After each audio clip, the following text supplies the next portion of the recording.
Certainty of death, small chance of success. What are we waiting for?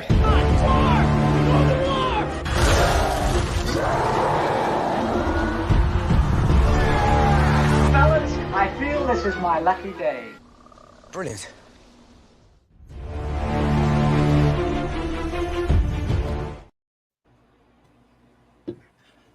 Hey, and welcome to another episode of Rankum. It's going to be a fun one today. We're talking about top 12 movie teachers. And we've got a bunch of great panelists here. We've got Dan. Dan, how's it going?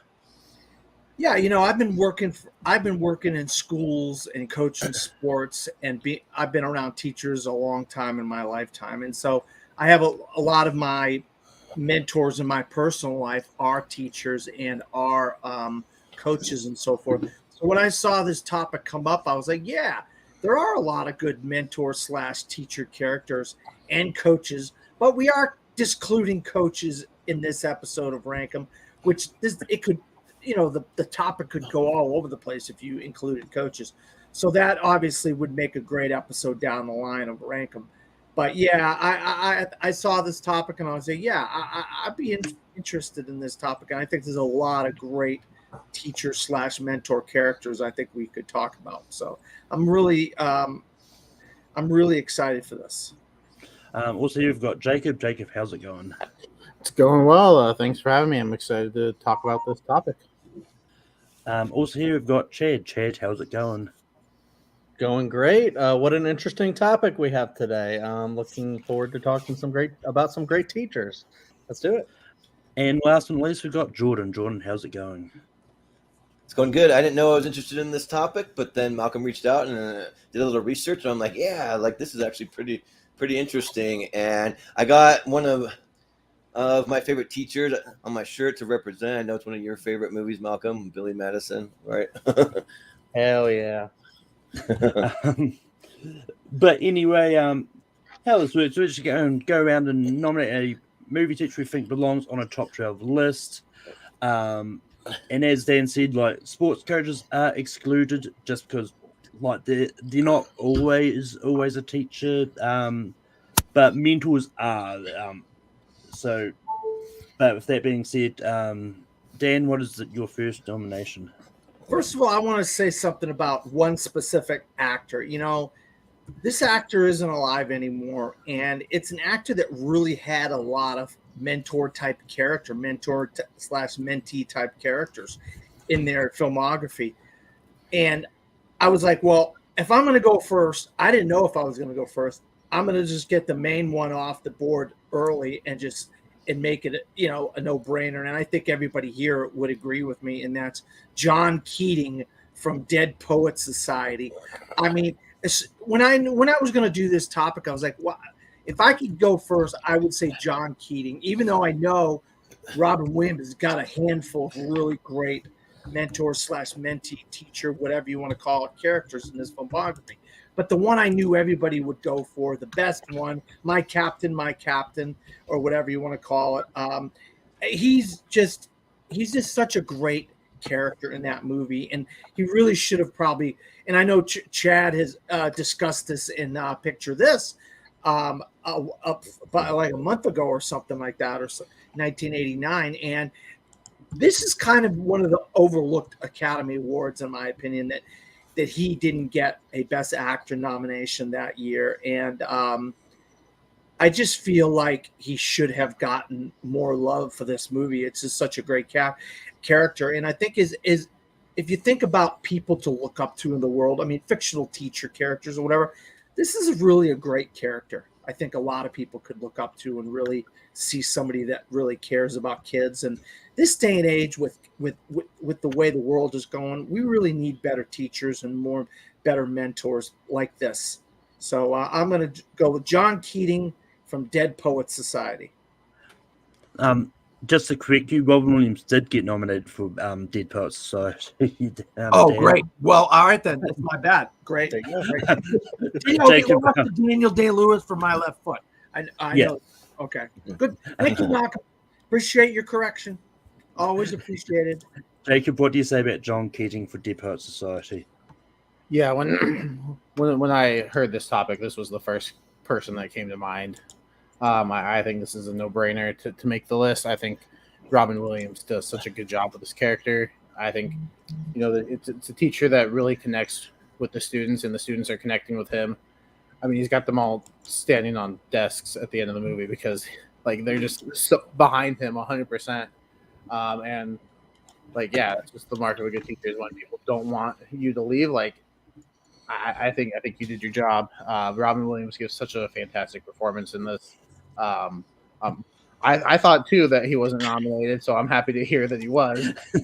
um, so that this is an easy yes. Chad, what do you say about John Keating for Deep Poet Society? Not all of them are standing on their desks at the end of the movie, but most are, and that's because you can't change. If there's like a few, but you can't change the system like all in one go. It takes a little time. But yeah, John Keating, exactly what Dan and Jacob said, is one of the best, I think, if not the best, because he does come in, to the school that has like a status quo, and he changes it up, and it's one of those things to where like, maybe you could say like, well, maybe he shouldn't be going against all the rules or something like that. But honestly, as we watch the movie, we see these rules need to be changed. And he connects with the students more than anybody else would have. And I think that's exactly what those students needed, especially a character like Ethan Hawke's character. And I just love the specific scene where he's, trying to get this kid to open up because he's so closed off and he's so shy and just, he takes him. There's another teacher that does a similar thing that we'll talk about later on probably. But yeah, he when he gets them to basically like shout out things, during the lesson that like, shout out anything that comes to your mind. I don't care if it's silly or if it doesn't make any sense. And it's like, basically getting these kids to think outside the box, live for the moment, and just learn, like, just be yourself. And, don't care about if people think you're weird or something like that. You need to live your life. And I think that's exactly what this guy does, is teach them all that stuff. And he gets spoiler, he gets fired at the end, but they're all applauding him at the end, and their lives have been changed. So yeah, phenomenal teacher, 100% yes. Jordan, what do you say about John Keating? Oh yeah, this is an easy yes. This is my dad's favorite movie of all time. So I watch this movie a lot, and like he's one of the best. When you think about some of the best teachers you've ever had, are the people that just throw out the book and they just kind of just get creative. They go by the seat of their pants. They really like try to take a real interest in you as a person too, and what your needs are if they're going to teach you. So that's kind of what Robin Williams does. And yeah, Carpe Diem, Seize the Day, like all that stuff. Like it's just a great movie, and he would be just about at the top of my list. So yes. Basically what everyone else has said, like it was an easy yes for me as well. But yeah, just because I think like Robin, like when this topic came up, like Robin Williams was the first actor that came to mind. Like I wasn't too sure because he's been a few of them, but this is probably the one that I love this movie a lot. And yeah, I was going to rewatch it for this. I just didn't get around to it in the end. But yeah, John Keating makes the list. Jacob, we go to you for the next nomination. Yeah, I'll go from one John to another. I'll shoot my shot for this one. I'm going to try John Kimball, Kindergarten Cop. Obviously at the beginning he's a police officer, and he goes undercover as a kindergarten teacher. And we just said about Robin Williams, Mr. Keating making connections. Like, he wasn't trying to, but he ends up connecting with all these kindergartners, and he ends up becoming a really good teacher. And while sure, he's thinking about the case that he's on, like he's also making connections with these kids and trying to give them the best kindergarten experience that he can, because he's not a trained teacher. But sometimes the best teachers, you don't need that training. You don't need that schooling. If you care about kids, and he develops that throughout the movie, so much that at the end of the movie, spoilers for a 33-year-old movie if you haven't seen it, he comes back. He gives up the police thing and becomes a kindergarten teacher. I'm pretty sure that's not how it actually works, though. I'm pretty sure you can't just say, hey, you need a kindergarten teacher, I'm available. I think education is important, but it's a movie, so whatever. But I think he becomes a really good teacher throughout the movie, and it just shows that he connects with the students, and just I think he's really good. So, and I think that's my favorite part of the movie too, is the kindergarten stuff. Once we get back to the police stuff, I'm like, all right, well, that's fun. But his interactions with the kids are my favorite part of this movie. So, I'll shoot my shot for John Kimball. Chad, what do you say about John Kimball? When Jacob first brought it up, I was like, I don't know about this one. But I think he actually sold it, a little bit. Because I don't love the policing stuff in the movie. I think the way they do show cops and stuff is a little bit dated as far as the last time I saw it. But the actual teaching stuff, I think is very, very fun. And like Jacob said, he finds kind of a passion doing it, and has a lot of fun hanging around with the very, very tiny kids. So which I think is cool. I mean, because you also have he's such a huge guy, with a bunch of little kids. So it's cute. It's a funny movie. I would say I'd give it a slight yes and see what the rest of the panel thinks. Jordan, what do you say about John Kimball from Kindergarten Cop?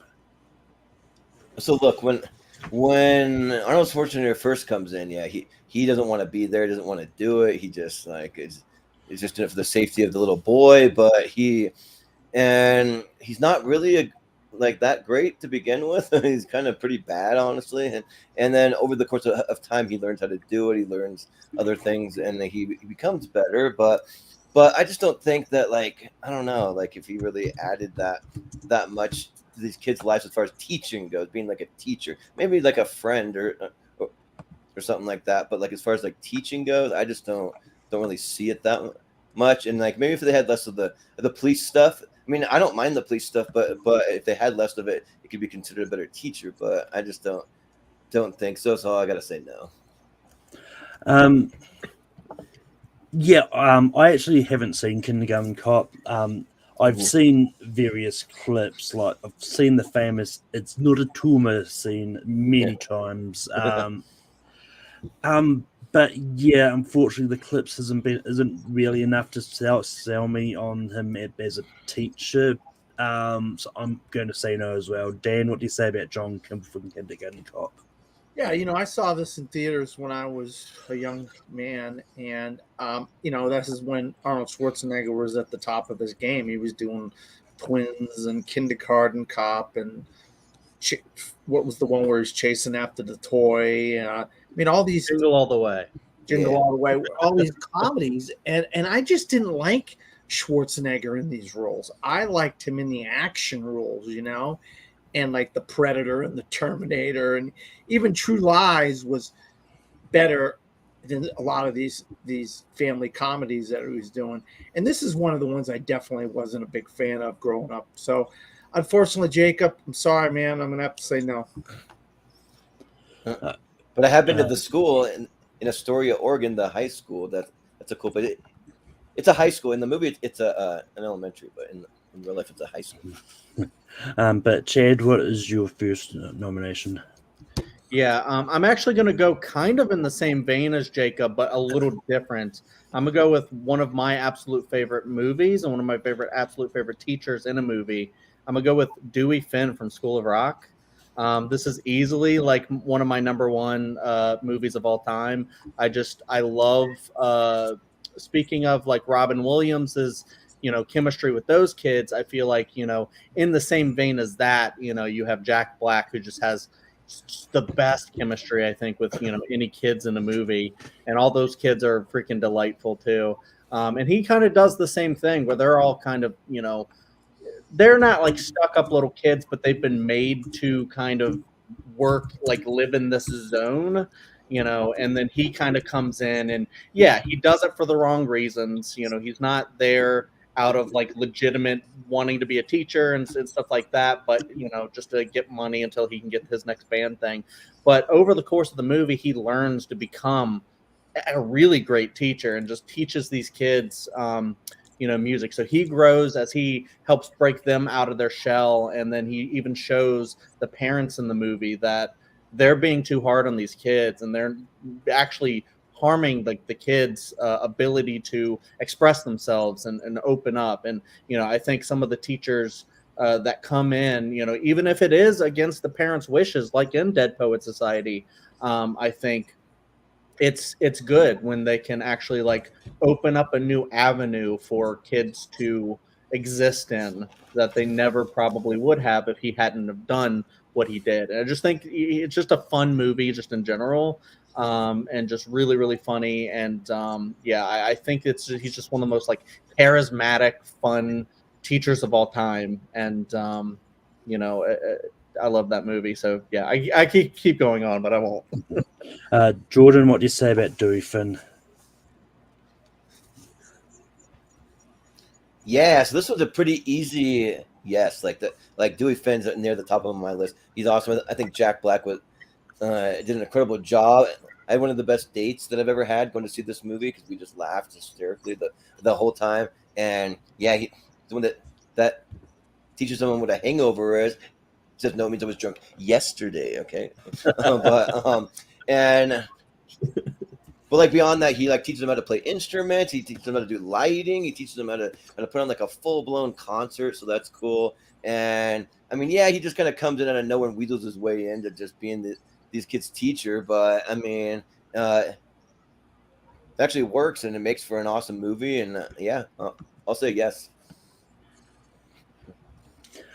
Yeah, I'm not the biggest fan of School of Rock. I do like the movie. I think it's good. It's just never been that one that I would go back to often. But yeah, like, and before anyone says, "Oh, but it's just a substitute teacher, not a real teacher." Substitute teachers are teachers too. Like, just because they're only filling in for someone doesn't make them not a teacher.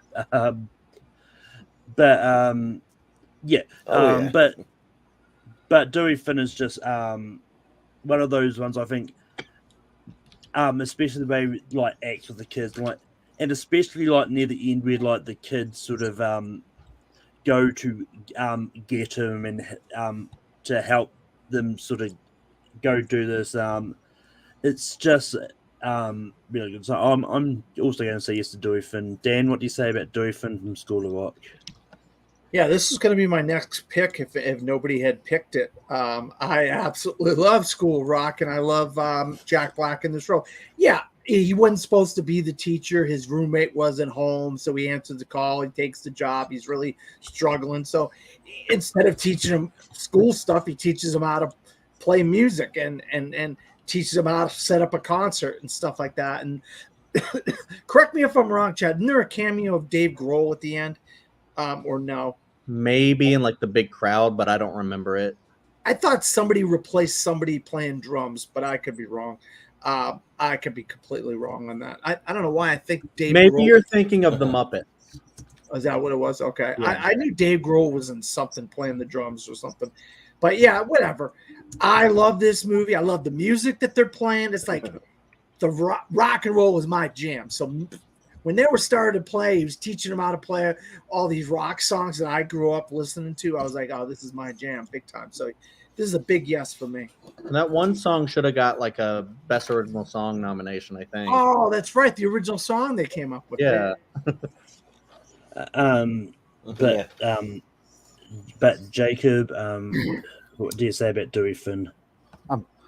I'm a little annoyed because Dewey Finn's getting yeses because he comes in and doesn't teach what he's supposed to teach, but John Kimball gets a no because he teaches what he is supposed to teach. But it is what it is. I still do like this character, although, well, no, I mean, it's a good performance. I'm not sure that I like the character because, again, that's not how it works. Like, at least have some sense of realism in your movie. You don't just let somebody come in and like, oh yeah, I'm Mr. Schneebly. Oh, okay, we're not going to take idea. They address it in the movie, and but as a teacher, like much like John Kimball, he's in it for different reasons. But as the movie goes on, like the kids make a connection, he makes a connection, and he does end up teaching them things that are helpful. And so, yeah, this was one of the ones that I wrote down on my list. So I'll give it a yes. Yeah, that definitely is going to make the list. Jordan, go. Yeah. Come on, Jordan. Yeah, so good. We'll usually like to start with a couple guilty pleasure picks. So just to start, we'll get to the top of the top in a minute here, but when we're down to not many spots left, but one of mine that I'm a fan of it, and it also helps that I read the books like over and over again. But I want to go with Professor Snape from Harry Potter because that one might be a tricky one because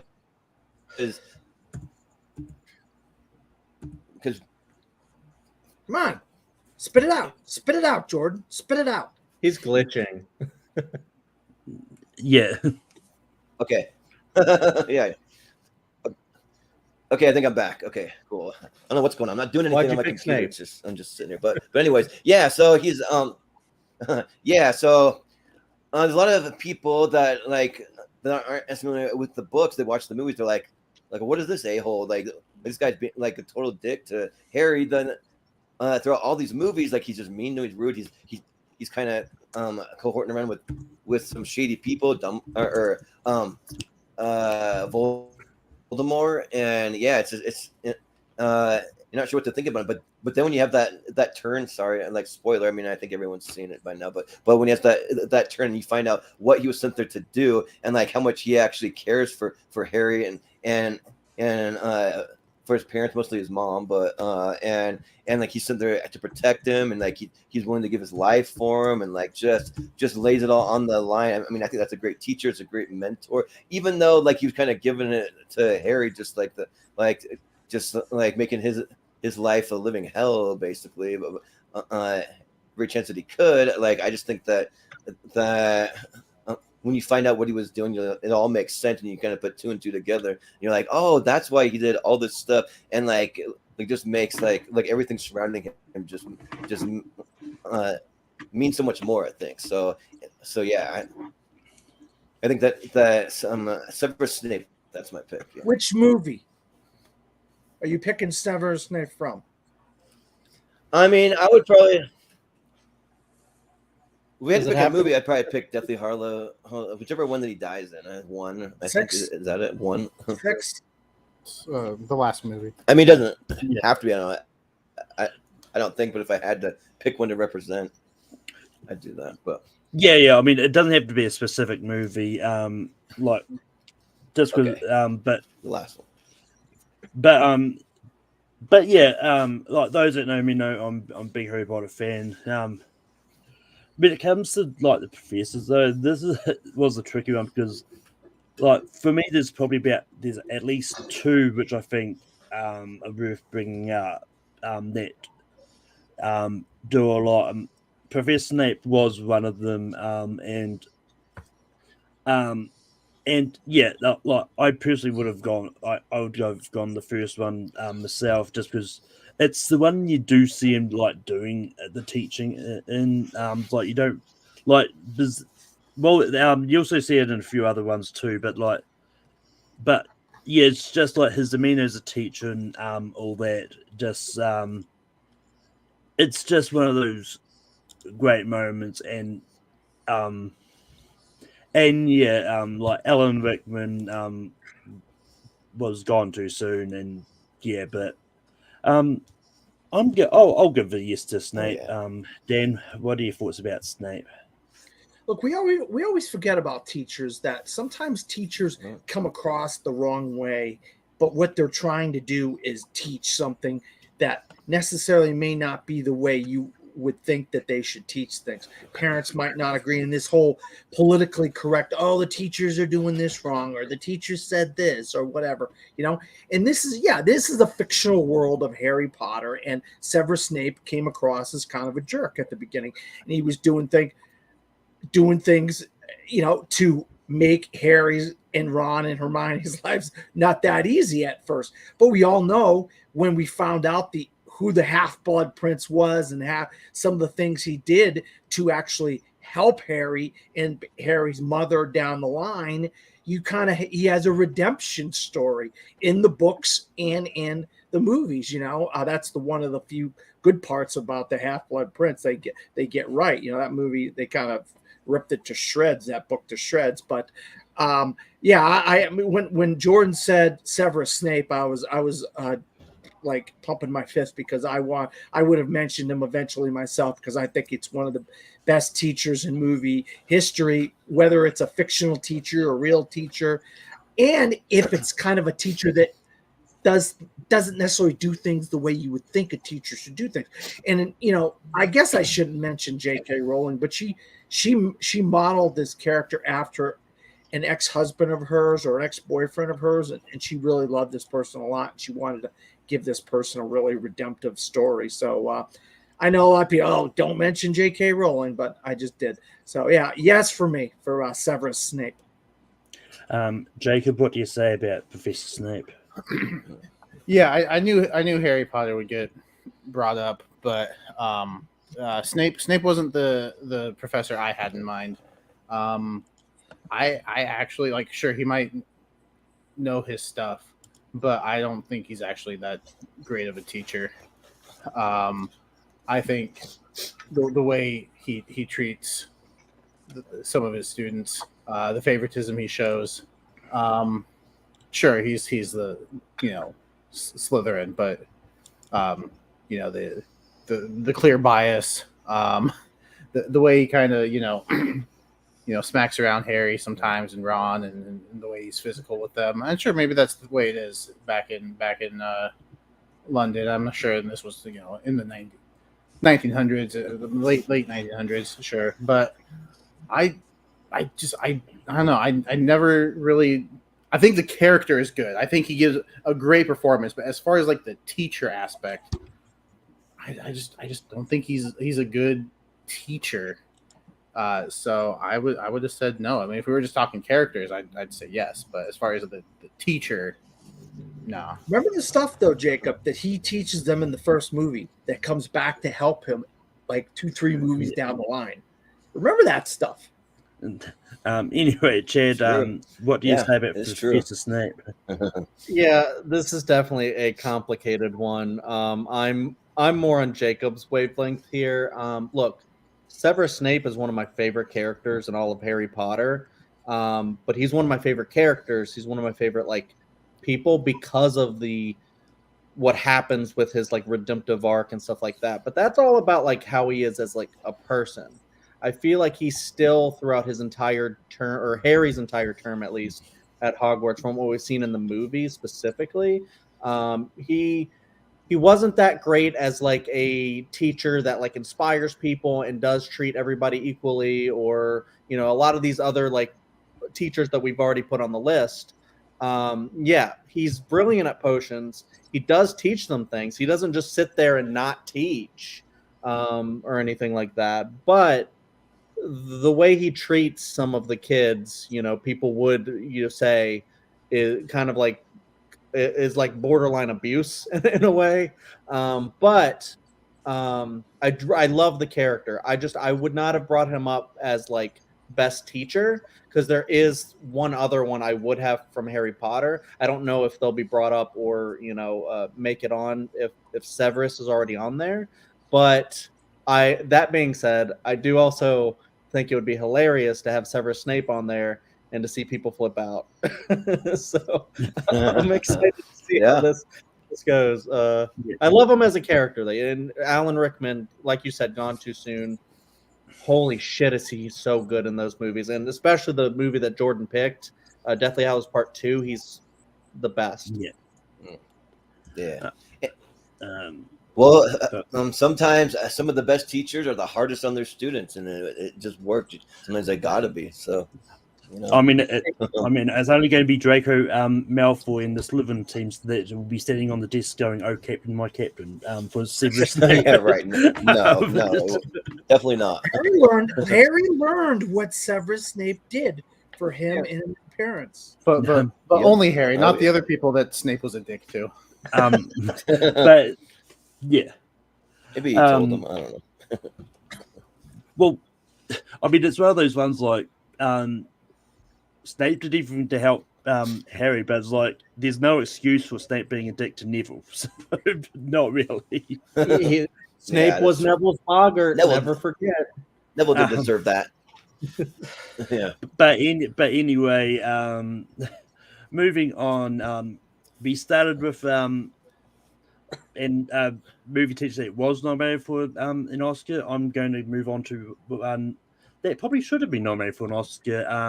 And it's one I actually watched for the first time specifically for this. I'm bringing up Luann Johnson from Dangerous Minds. This is this is based on a real life teacher, and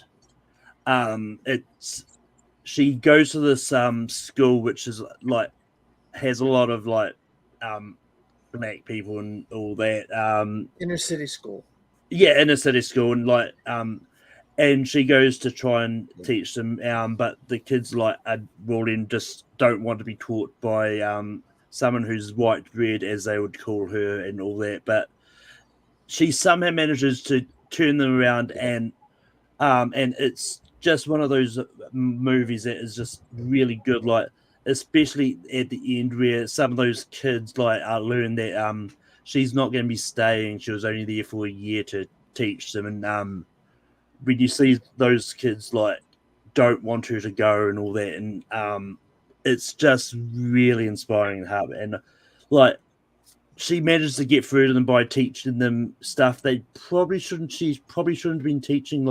She taught, got them to do karate moves on her and all that, and taught them poetry by using Bob Dylan songs, and it's just a really good teacher, and just really one that really spoke to me. But Dan, what do you say about Luann Johnson from Dangerous Minds? You know, Malcolm, this is going to be something down the road I was going to bring up, and I'm shocked that you brought it up, but I'm also glad you brought it. I think everybody remembers the song that's attached to this movie. Can somebody remember the name of the artist, the rapper? Coolio that did this song, and Michelle Pfeiffer was in the video and all this stuff. That's the thing that people remember most about this movie is that song. But it is a good teacher. She does play a great teacher, and she goes to an inner city school, and she's really using unorthodox methods to teach them. But also, I learned in poetry. I learned from Pink Floyd, Malcolm, when I was in school. They taught us Pink Floyd as a way to write poetry. So it's whatever you can get through across to the kids, and this was a true story, like you said, and so yeah, this is going to be something I would have brought up down the road, but I'm going to vote for it because you brought it up. Jacob, what do you say about Luann Johnson from Dangerous Minds? Haven't seen it. Chad, what do you say about Luann Johnson from Dangerous Minds? I haven't seen it either, but reading over the plot a little bit, it does feel very similar to a lot of different movies with this kind of story. So I'm wondering if this is one of the better ones, but reading some of the reviews for it, a lot of people are talking about, because I don't know if it's sort of like a verging on a white savior trope kind of movie, but maybe. But that being said, sorry, Dan. That being said, people always have to do that. Not to interrupt you, but why do people? Just because it's the white person who goes to the inner city and helps a bunch of, so it's a white. Why does it have to be a white savior? How about it's somebody that goes to an inner city and helps a bunch of kids in need? Why does it have to be white savior this, white savior that? It's based on a true story. I don't get people. That doesn't make any sense. All right. Well, anyways, it doesn't really matter. There's other ones, and I'm just wondering because I want to now. There's one that came from the '60s that I feel like this is sort of not an adaptation of, but it's like you see the same types of movies. So I actually want to watch that one now, and I'm wondering if someone's going to bring up that teacher too. But yeah, I haven't seen it, so I just don't have enough to say yes to it, unfortunately. But yeah, Gordon said yes. I was about to get to that 10. Yeah, Jordan's doing a computer restart. He'll be rejoining us in a minute, but he said in the comment in the chat that he's going to vote yes on Luann Johnson. So she is going to make this list. Man, I wasn't going after you, Chad. Don't think I was trying to go after you. I just don't. Buddy. This society, it's like white savior this, and they come on, shut the. Sorry, I brought it up. It's fine. It's fine. Yeah, shut up, people. Well, I mean, it's one of those ones. I get what Chad was going, but it is one of those ones. Unfortunately, it is a very big trope, especially in movies lately. And it's not one I've seen, so I'm not even trying to say that about the movie. Oh, I know. Reviews, no, so I understand, Chad. I completely understand what you were saying. I'm so sick of these things that people bring. They cancel this and white savior that and this. I mean, God, I'm so sick. Anyway, let's get back on track. Dan, what is your next nomination? I'm going to bring up more of a mentor character, and it's a mentor character that I think is one of the greatest of all time, and a movie that I think is one of the greatest of all time, and that's Star Wars. And my character is Obi-Wan Kenobi, by Sir Alec Guinness. I think he is a fantastic actor playing a fantastic character, and I think in Star Wars he is incredible in that movie, and he really teaches Luke a lot about the Force and being a Jedi and so forth.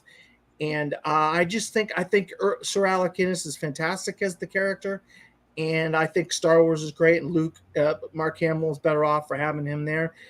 He's Sir Alec Guinness. He's he's a thespian of an actor, and I think he could have just used this role as like a throwaway role, but he doesn't. He embraces this role, and he becomes this character, and it's a character that we have all seen in years later, also portrayed by Ewan McGregor, who is fantastic as the character in the various movies that he was in, and now he had a miniseries earlier this year or last year, I can't remember. But yeah, so I'm going to say Sir Alec Guinness as Obi-Wan Kenobi in Star Wars. So, Jacob, what do you say about Obi-Wan Kenobi? Yeah, there were three characters from Star Wars I was considering: Obi-Wan, Yoda, and Obi-Wan. Because I think both versions of Obi-Wan are worthy of making the list. So. I don't know how the rest of the panel is feeling. Like if they're going to try to limit it to one per, they can vote how they want. But yeah, I think Obi-Wan absolutely deserves to make the list. I think he's a great mentor / teacher. So, Chad, what do you say about Obi-Wan Kenobi? Yeah, I don't disagree. I think as far as like Jedi teaching and stuff like that, it's. You can like not even limit him to this movie. You can expand it to him as just a character teaching Luke, but also Anakin and a lot of different people he teaches. So like even TV series young Leia. So I do think he's a great character. The only issue that I have in the original Star Wars with this character is like when Luke picks up the lightsaber, first off, he doesn't go, "That's very dangerous, by the way. Don't just start wielding it around," and he just starts waving it around, and I'm like, dude, you're supposed to warn him that this thing is like incredibly dangerous. But it's a dumb nitpick. I just like to have fun. But yeah, no, he is a really great teacher, and I love his whole kind of arc with Luke, and he becomes like the whole Force ghost that and he just has so much influence on Luke as a character. So yeah, 100%. So first off, Jordan does say yes to Obi-Wan, but yeah, this is a tricky one for me, because I think Obi-Wan is a great character. It's not the Star Wars one I was going for. I was going for someone else that I might bring up later. So I would have said no, but unfortunately, Obi-Wan is still going to make the list. So yeah, and with that we go back to Jacob. Yeah. I'm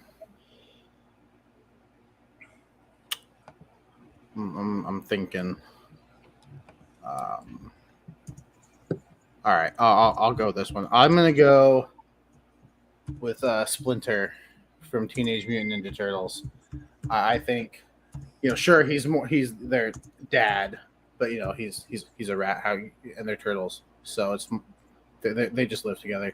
I think he's definitely a mentor to them, and he teaches them the art of ninja, but I think he also teaches them how to work as a team, how to be brothers, and how together they're stronger than they are apart. I just think he has some good wisdom, and even in that first movie, you see that he's not only to the turtles, but also to that the son of April's boss. I can't remember his name at the moment, but kind of imparting wisdom on him. And then in the the second movie with what's his name, Kino, something like that.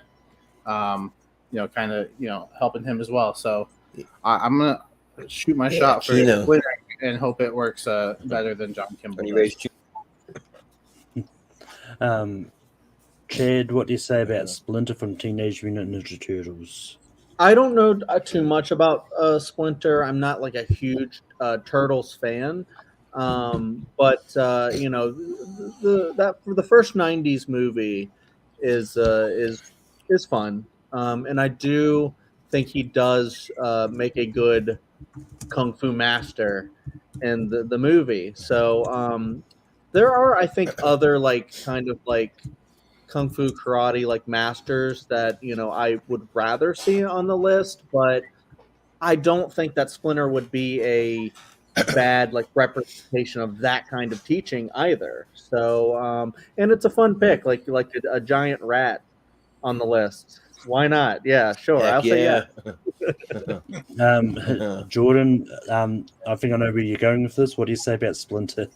Well, I'm a big TMNT fan. I got the Splinter right here, my pop figure. So, this is an easy yes for me. I mean, Splinter, aka Hamato Yoshi, he's a great teacher. He's almost like a father figure of sorts to the turtles, but he's not actually their father. He's just a rat that was in a sewer that got in the same ooze as the turtles did, and he just took him under his wing. He taught him the art of ninjutsu, and I taught him to be brothers, and taught him how to stay hidden in the shadows, and so many really good life lessons as well. And yeah, I think Splinter is awesome. He's just that kind of guy that you want to have in your life, where you need some good wisdom, you need some good advice. You just go to this old wise guy, and it's Master Splinter, and he just happens to be a giant rat. So, but that makes it fun. So I'll say yes to Splinter. Yeah, I mean it's well, I mean it's like typically kung fu masters are called senseis, and senseis is Japanese for teachers, so they count. Just in case anyone wanted to challenge that in the chat. But yeah, I'm not the biggest Teenage Mutant Ninja Turtles fan. But yeah, but I do think that Splinter is a good teacher, and yeah, I mean, he taught the kids everything that he knows, and yeah, so it would have been it's a yes for me. Dan, what do you say about Splinter from Teenage Mutant Ninja Turtles? Yeah, I think this is a great pick, envisioned pick by Jacob Barber here. I mean, yeah, he's a parental figure, but he's also a mentor, and he teaches these kids how to fight fight and defend themselves. Sometimes you have to. I mean, it's not all about academics and this and that and the other. Sometimes it's about, you're in the sewers and you have all this stuff going on around you, and your turtles and stuff. So you fight crime, or you fight evil geniuses like Baxter Stockley and these people like that. Stockmen. Stockman. And so yeah, he has a bit of a side where he's, hey, don't do that. What I tell you, stop doing that kind of stuff. So he doesn't, do whatever you want, guys. He does have that sternness to him, like a father figure in him, and a coach or a mentor. So yeah, I'm glad you brought it up, Jacob. That was a great pick. But Splinter's going to make the list. Chad, we go back to you. Okay, so I want to bring up one that I don't know how many people love like I do, and I don't know how many people have seen the 90s movie that I'm about to bring up. I'm sure maybe like some people, because I think at least a few people in here are around my age. But a new version came out with this teacher in it, and it's also a very good representation of that teacher. I'm talking about Miss Honey from Matilda. So, reason I'm bringing up Miss Honey is because I don't know, she's just one of my favorite teachers. I adore the Danny DeVito, Mara Wilson, Matilda. That's like one of my nostalgic, like one of my favorite movies from growing up. Rewatching it recently, I think it's fantastic. They recently came out with Matilda the musical, which I think is also pretty great. I kind of have a love-hate relationship with it, but I love both versions of Miss Honey. Oh my God, I'm forgetting the name. Lashana Lynch, and what's her name from? I think she was in Army of Darkness. But yeah, Beth Davids. I think that's it. Yeah, and she plays Miss Honey in the original, and I just love this character just in general, like adapted from the book, because she takes Matilda, who's obviously an abused child, like no way getting around it. She comes to the school, and this teacher's kind of like one of these thank you, a big savior of it's true, because she actually takes Matilda's love for books, and she encourages that, and she says, oh, she's like super advanced, like I want to make sure that she doesn't get lost within the system, obviously, because you have a very problematic principal and stuff like that. So she's just such a sweet character, and you want to see her win at the end and kind of be the person that takes over the school and turns the school from this feared place to one with love. And I think it's just a really good story. Roald Dahl, and really great teacher. She's so nice, and Lashana Lynch sings really well in her part. So yeah, it's a great character. Miss Honey, Matilda. Yeah. I guess you could say she's sweet like honey. Yeah, there you go. Jordan, what do you say about Miss Honey from Matilda? No. So I'm a big fan of Matilda. I grew up watching this movie all the time. Like, this movie's great, and like, for me, it almost even gets better with age. I don't know what it is, but it's just good. And even the one from last year, that was really good too. That was like a really huge surprise. I wasn't sure because I'm not a big musical guy, but actually I enjoyed it quite a bit. And yeah, I Miss Honey just outside of my top 12, but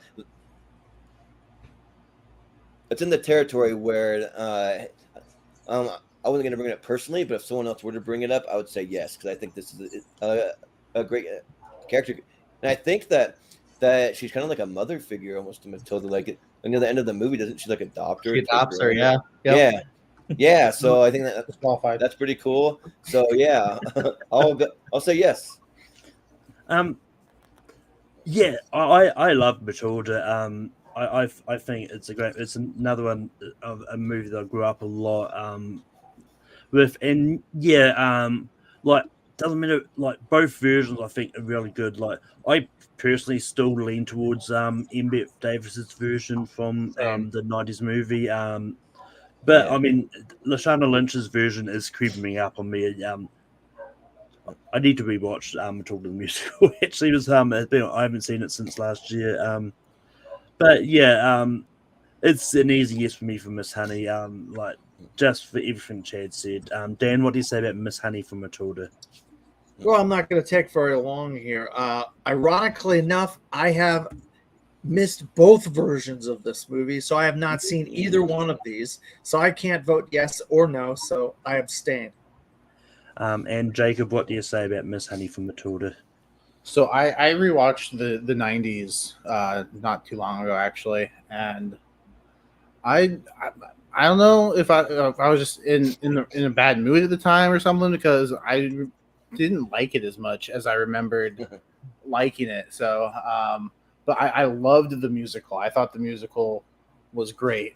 But as far as like the character of Miss Honey, I still think like she's a really good teacher. I think if I were an elementary school kid, I would want somebody like that as my teacher, somebody who cares and somebody who wants the best. So yeah, like either version of Miss Honey, like I'm saying yes to. But that Miss Honey does make the list. And Jordan, we go back to you. Okay, so I got to go with one of the more obvious picks, but one that like definitely deserves it. I already brought it up in our private chat, so I'm gonna go with Mr. Miyagi, played by Pat Morita. So yeah, I think that Mr. Miyagi is like one of the greatest teachers of like all time. Like he's literally like inspires so many people, not just like in the movie, but like off the screen. Like he inspired me. Like it makes me want to get into martial arts and like all the different things you can learn, and like through like hard work, like the things you can learn, and like not. And he teaches Daniel that not everything comes easy. Like makes him work for everything. He like when he first starts training him, he's making him do chores around the house, paint the fence, do all these things, and he's like, what is this even doing? And then he finally realizes, oh yeah, this is really teaching me a lot of life skills, and there's some really awesome metaphors here, and he finally comes around. But yeah, Mr. Miyagi is great. And for as good as Cobra Kai is, the TV series, there's a big Mr. Miyagi shaped hole there. But the series is still great, and they come up with some pretty creative ways to reference him, so that's cool. But yeah, I'll say Mr. Miyagi. I'm not. I like the Karate Kid movies. I'm just not a really big fan of them. But yeah, Mr. Miyagi, I think, is still a good teacher. And yeah, just everything that he gets Daniel to do and all that is just like a lot of mundane tasks, to be honest. But it's still enough that for whatever they all have reason behind each of them as well. So yeah, even though I'm not a big fan of the movie, I'm still going to say yes to the character of Mr. Miyagi. Dan, what do you say about Mr. Miyagi from the Karate Kid? Yeah, I was 10 years old when I saw this in theaters, and I was absolutely blown away by this movie. I thought Mr. Miyagi character was a phenomenal character. Pat Morita played this character. I mean, it just perfectly. The wax on, wax off. I'm going to be getting Cobra Kai season 6 pretty soon. I cannot wait to review that, watch it, and I love that show so much.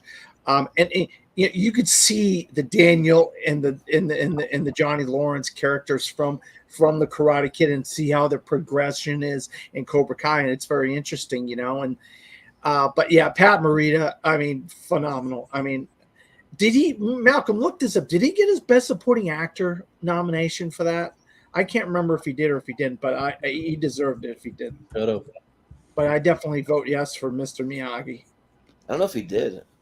Jacob, what do you say about Mr. Miyagi?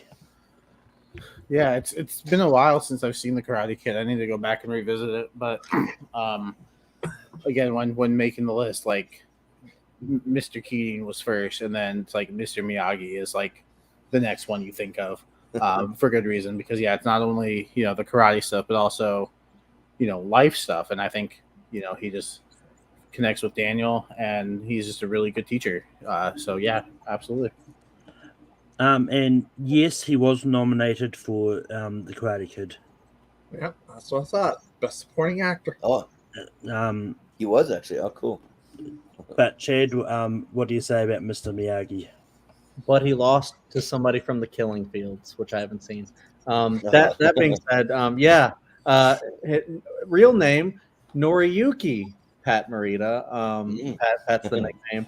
Yes. Yeah, I think that actor is so brilliant in that movie. The nomination is definitely deserved. Just like as a character, it's just fantastic. I love like seeing his backstory and stuff like that. But yeah, when Jacob brought up Splinter, I was like, this is the other one that I was thinking of that I was hoping would make it on the list. And I was like, I don't know if Splinter making it on would kind of like have people going like, I don't know, we already got one Kung Fu master, karate master type of character. But yeah, I'm definitely gonna say yes to this because I love that movie. I love that character. I love how he steps in and teaches Daniel by showing him basically what a karate master can do, but then he teaches them like kind of like both sides of not being the Cobra Kai master that's gonna say just take him out and stuff like that, and he's the other side that shows the peaceful side of using karate. Like you learn karate so that you don't have to use it, and then when you have to use it, unfortunately you have to use it, and stuff like that. But so yeah, he teaches them just a lot of stuff, but yeah, using kind of unconventional methods. Maybe it would have been funny if he just had him wash the car and then said, "Well, thank you." Anyways, Well, see you later. it leads into an actual reason, and I think it's fantastic. I think he's such a great teacher. So 100% yes. And he taught him to catch a freaking fly with chopsticks. That's like nearly impossible. Come on. And I think Mr. Miyagi is going to make the list, and it goes back to me. And we've got 8, so 4 spots are left. Actually, I've got one of 2 ways I want to go with this. One, I think he might get shot down just because he abandons his class a lot of the time. So I'm going to go with this one. While the actor that plays this character is taboo, I think the character itself is really good. I'm bringing up Eugene Simonette from Pay It Forward. Oh, all right. I forgot about that one. Oh man. But yeah, look. Kevin Spacey. Yeah. I was getting there. But yeah, like this is one of those movies which I've seen a few times and it gets me all the time. But basically, like Eugene sort of inspires his class to put into action a plan that will change the world for the better, which Haley Joel Osment calls the Pay It Forward plan, and so he starts off this trend of like doing a favor for someone, but instead of getting them to pay it back, he pay it forward to 3 other people and starting this whole chain. And yeah, so I was like, it's just one of those ones I think. And with Eugene sort of starting up this plan, and like I think it's a really good, inspiring teacher, and yeah, I think should be on this list. But Dan, what do you say about Eugene from Pay It Forward? I'll tell you what, Malcolm, I'm surprised somebody brought this up on the list because I absolutely love this movie. I just didn't think a lot of people would bring this up. I think Kevin Spacey, he who must not be named or whatever you want to call it, whatever, he's been vindicated in the law. and so maybe he might get vindicated in pop culture and the world as a whole, because in the 90s he really did have a great body of work, and one of those was Pay It Forward. Haley Joel Osment was incredible in this movie. I believe Helen Hunt and Bon Jovi are both. Bon Jovi plays an abusive husband, and Helen Hunt plays his mother, I believe. And it's just such a, and this is based on a true story. This actually happened. The news footage that you see in this, that actually was on, I think, CNN or one of the big cable network news at the time. And this really happened. And it's incredible when you put your mind to something and you get people to get on board with what you're doing sometimes, and you try to go out of your way to do something good for people. Sometimes people notice. And I'm gonna, I'm shocked you brought it up, Malcolm, but because you brought it up, I'm gonna say yes. I mean, the way I see it, just feels like actors, still one of those ones that people don't want to mention much. His characters are good. Jacob, what do you say about Eugene from Pay It Forward? I haven't seen this movie either. So I'll have to abstain. Chad, what are your thoughts about Eugene from Pay It Forward? Yeah, this one's really interesting. I actually saw this a lot as a kid. This is one that like my parents really like to watch. So I liked it because I liked Haley Joel Osment and stuff like that. Seeing him in Forrest Gump and The Sixth Sense and all that stuff. Even though I was scared of The Sixth Sense. But yeah, I know that the conversation around this movie from back then wasn't Kevin Spacey's problematic, because that's today's conversation about Kevin Spacey. Yeah. But then the conversation around it was that maybe the movie itself was a little too I don't know like what the real criticism is, but it's like too emotionally like manipulative or something like that as far as like the critics go. For myself, I need to revisit this movie to find out for myself, because I do remember liking it, but I also don't remember specifically how Kevin Spacey is in the movie to see if because I know he like starts the chain and stuff, and I think, doesn't this chain, spoiler alert for Pay It Forward, doesn't this chain get Haley Joel Osment killed in the movie? Yes. So I don't know. It's kind of an iffy. I'm sorry. I didn't want to spoil it either. Apologies. It is an older movie, but earmuffs. If you, I guess you already heard it. That being said, but I do think it's important when we're evaluating like the lesson. Like maybe it is kind of like a really good lesson that just has like unintended consequences. But also, like for me, like wanting to put this teacher on the list, it's not just the fact that I haven't seen it in a while. It's just also, even though I'm okay to watch Kevin Spacey in like a movie, like I still love Baby Driver. You're not going to stop me from liking that movie or any of the other movies that I like. I don't say I like the actor in, but I like the character. I still kind of would feel weird like putting him on the list. So I'm going to give it a slight no just because of like those few things. Maybe if I rewatch it down the line, I'll come back and I'll go, Malcolm, you're 100% right. But for now, I'm just going to give it a slight no.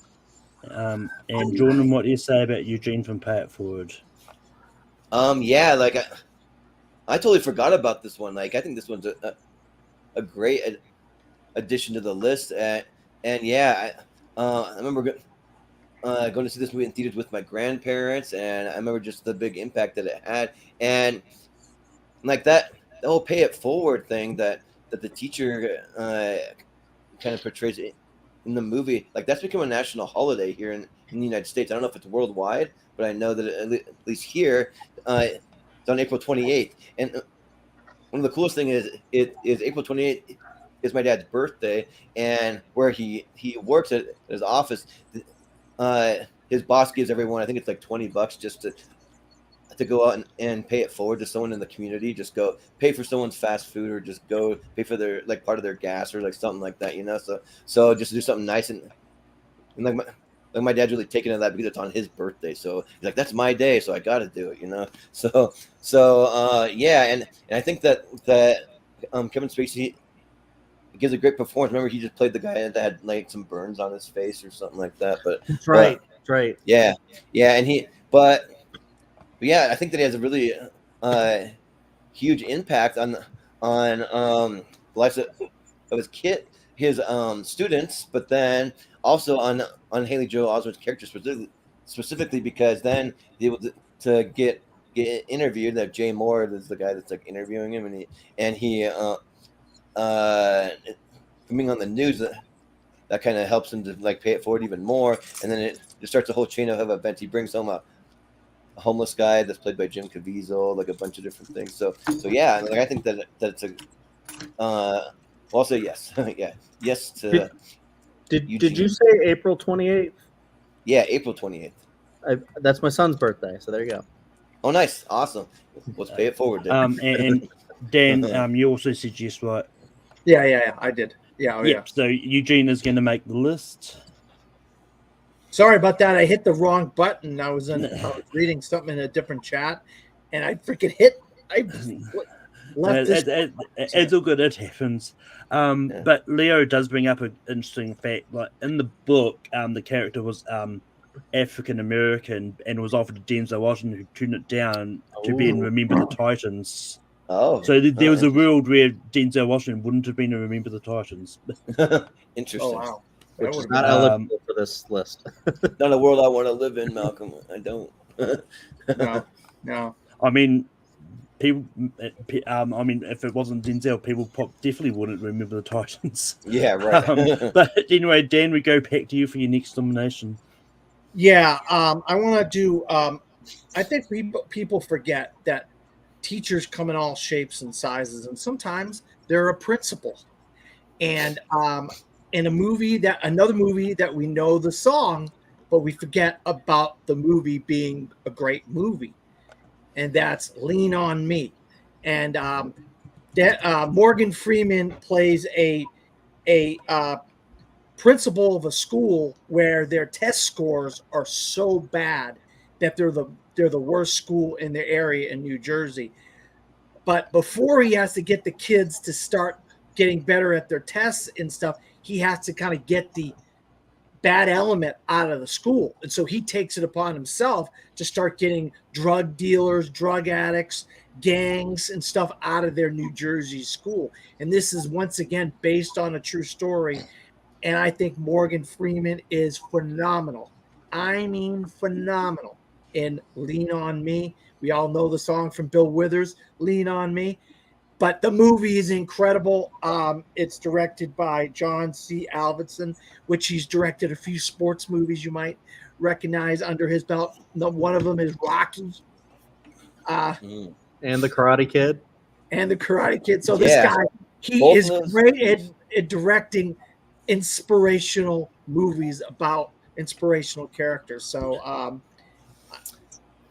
I go with Lean on Me with John. It's Morgan Freeman as Joe Clark. Jacob, what do you say about Joe Clark from Lean on Me? I haven't seen this one either, but I want to now.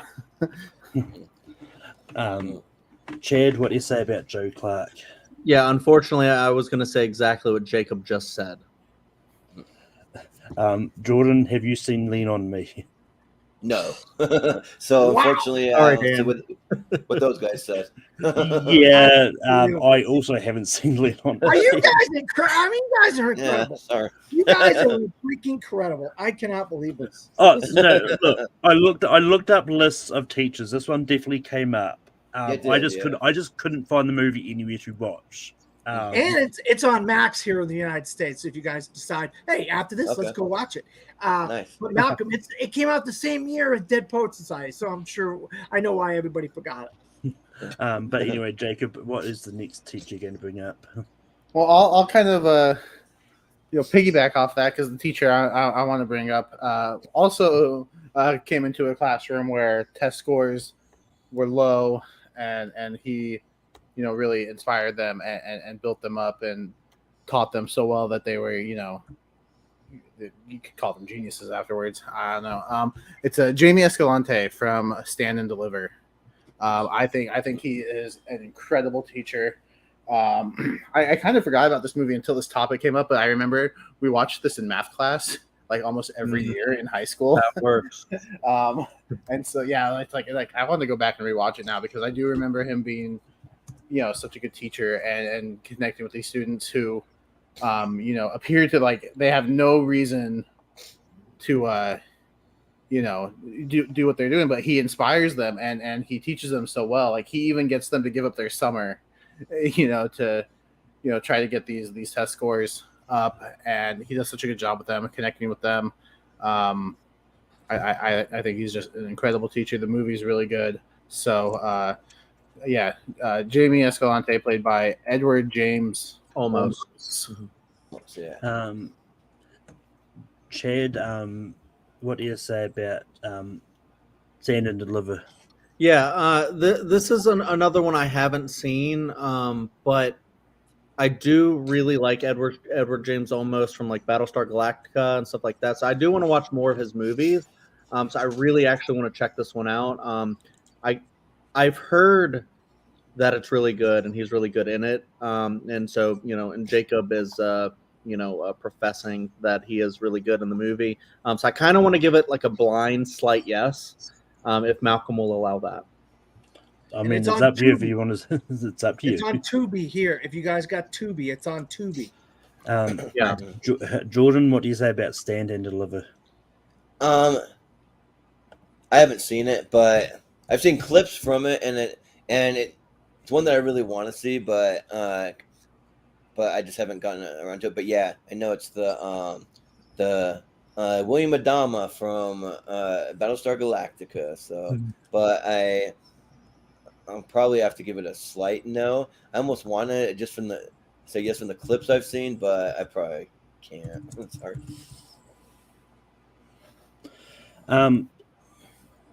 But yeah, unfortunately, it's not on Tubi for me. I haven't seen it. You don't have Tubi? It's not on Tubi for you? Not in New Zealand. It's annoying because like people tell me things on Tubi, but I go look at it not. I'm sorry. Come on, Tubi, just have the same things in every country. Come on. I mean, they can be the same for just every streaming service. Yeah, right. Yeah, that'd be good, right, Malcolm? But yeah, so I'm also going to give it a slight no. I've got a feeling Dan's seen it. So what do you say about Jamie Escalante from Stand and Deliver? Yeah, this is going to be my next pick. I was planning on everybody hadn't seen it either, but I was going to say it anyway because I want people to see these movies. And I'm shocked that you brought it up, Jacob, right after I got completely shot down from nobody seeing Lean on Me, because this is so similar to Lean on Me in a lot of ways. It's this inner city Latino school in Los Angeles, and it's about math and math scores. And you got a kind of a tough guy, Doug, played by Lou Diamond Phillips, of all people. But Edward James Olmos is incredible. I mean, he's in 1988. I guess this is when all the good teacher movies came out, or mentor movies came out around that time, because I mean, I was like one after the other, you know what I mean? But yeah, I definitely vote yes. I feel bad that Lean on Me can't be on the list, but at least this will be on the list. We have to give credit to Jacob's maths teacher. Good job, Jacob. Good job, Jacob. Nice. But Jamie Escalante is going to make the list. Chad, we go to you for your next nomination. Yeah, so I'm going to go with one that I don't know how many people would love. I think at least one person in here will, at least. But this is one where I'm going to, as I think Jacob keeps putting it, shoot my shot. And try and get one that might be a little bit more unconventional from a comedy. And I'm going to go, I think she might actually be on Jordan's shirt. I'm going to go Veronica Vaughn. Billy Madison. Let's go. This, from my childhood, used to be like just my favorite movie of all time, and it still ranks up there. I'm not saying this is the greatest movie ever made or anything like that. I'm not about to write an article saying Billy Madison is the greatest film ever made, but I love it. I love Adam Sandler in it. I love Veronica Vaughn in it. And I do think she is the most persistent teacher in that movie. She makes such an impact, not just on the students but on Billy himself. She is a love interest to Billy. I get that, but she doesn't stop teaching even when she is his love interest. She even will beat the shit out of him just to get that lesson drilled into him. So, and he thanks her for He being thanks her, yeah. and sings and stuff. But yeah, when she's teaching these kids who love her and think she's a great teacher, and then you have someone who's messing around and insulting the kids, she'll pull them right out of class. I don't know. I love that movie. I love her as a character. I think she plays not a straight man but a straight woman, where when Adam Sandler's trying to be real goofy and stuff throughout the movie. So yeah, I want to see if this can make the list. I'll go Veronica Vaughn. Well, Jordan, what do you say about Veronica? Yeah, we're gonna need some help from Dan because I don't know if we're gonna get much help from Malcolm and Jacob. So come on, we'll see. But yeah, that Veronica Vaughn is one piece of ace, if you know what I mean. Me and her got it on. I know what you mean. No, you didn't. No, you didn't. Yeah, yeah. Billy Madison is one of the most quotable movies to me. I can just quote it for days. And Mrs. Vaughn, played by the very beautiful Brigitte Nielsen. She goes to great lengths to make sure that Billy passes all of his tests to help all the kids, and also she doesn't put up with any nonsense from Billy. She actually challenges him, when they're doing cursive. She makes hard words for him to write, and so I can learn that.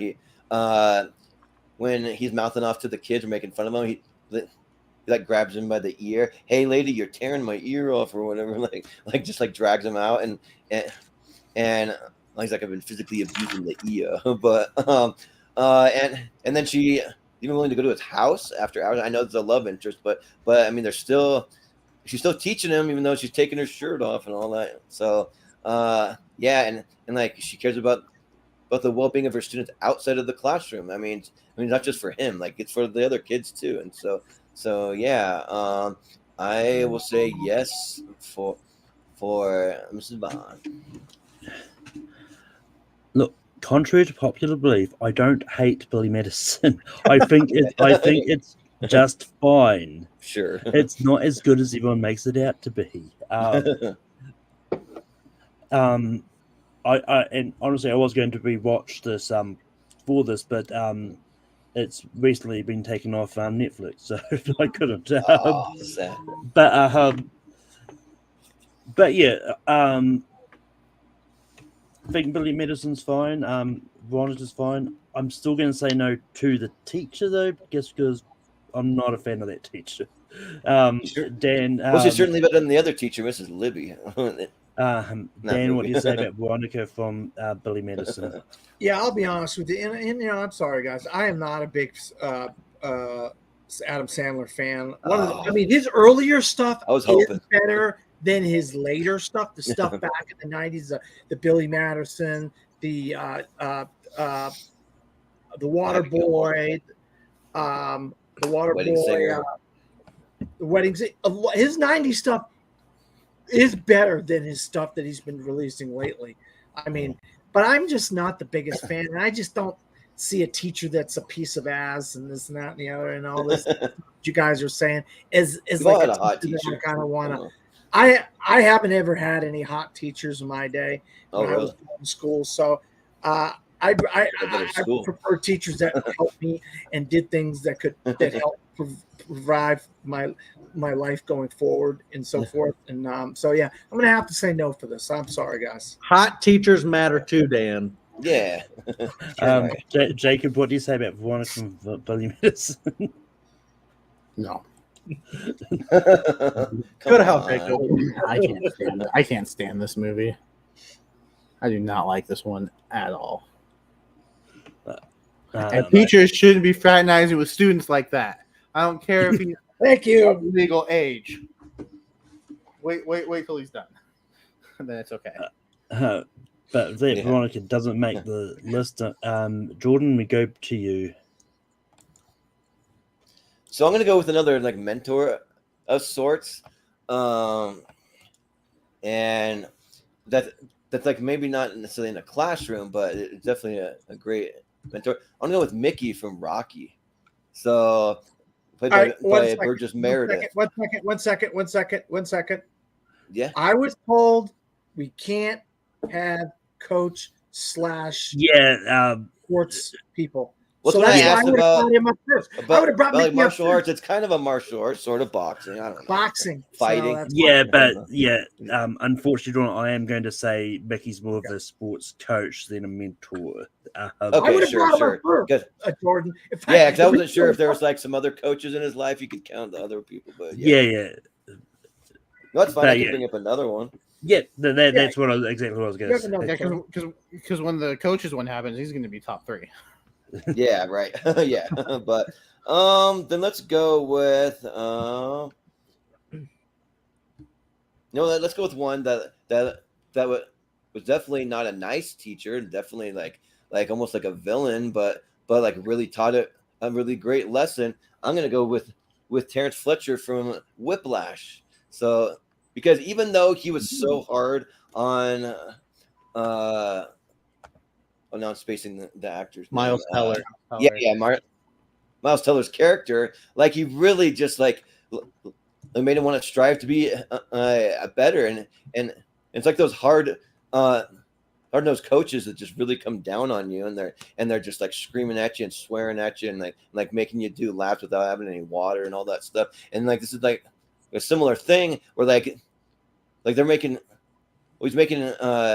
Miles Teller do these drum exercises and things, and those hands bleed, and he wants to impress this guy, and so makes him want to become a better to the point where like he like dumps his girlfriend or so they can't see her, and like kind of puts like all of his life on hold, basically because of his obsession, and like I don't know if he would be as obsessed or motivated without Terrence Fletcher there. Like I just think that like maybe like he would have been. Maybe had some interest, maybe still wanted to be good, but I mean, you wouldn't really have that like drive to be the best that you could possibly be. I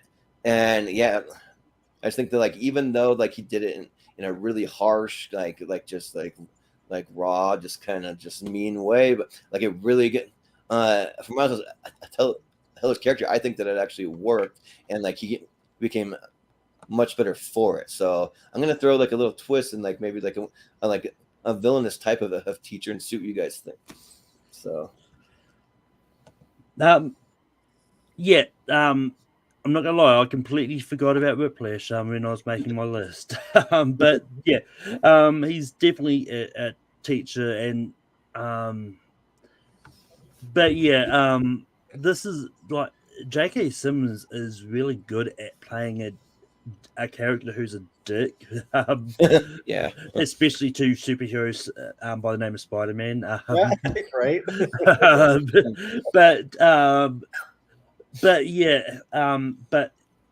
He plays this role in Whiplash well, and it's an easy yes from me. Dan, what do you say about Terrence Fletcher from Whiplash?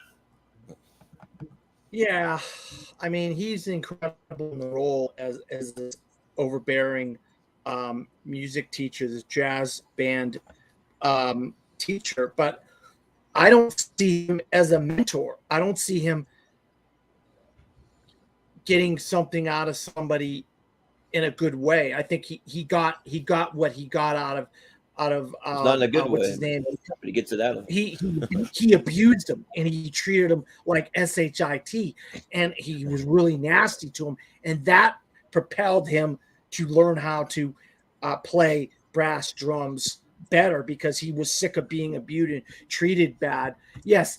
Was the performance by J.K. Simmons incredible? Yes, it was. And did he deserve that Academy Award? Yes, he did. But I don't see him. We're talking mentors / teachers, and I don't think he's a very good mentor. And I don't think he's a very good teacher. So I'm going to say no. Sure. Jacob, what do you say about Terrence Fletcher from Whiplash? Yeah, I'm kind of on the same wavelength as Dan. I think the character is incredible. And I feel like a hypocrite saying yes to him, but I said no to Snape for the same reasons. I think the character is incredible. I think he's like, of the last 10 years, he's probably like one of my favorite characters that's been on screen. But yeah, as a teacher, I think his methods are extreme.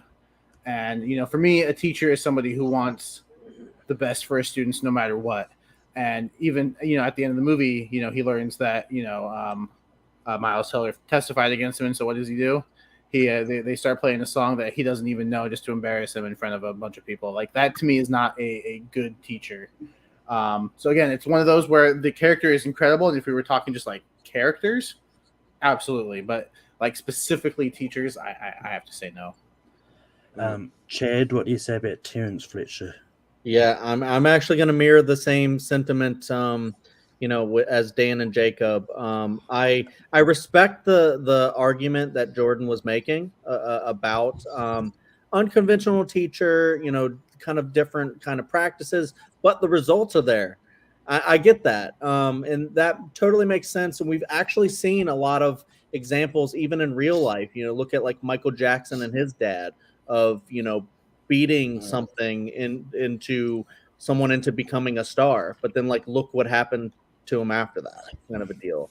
Not to get too real here, but like the movie kind of resembles a little bit of that, where it's like, he's doing this in a really harsh way, and the results are there, but like I feel like I just don't agree with the method of teaching that.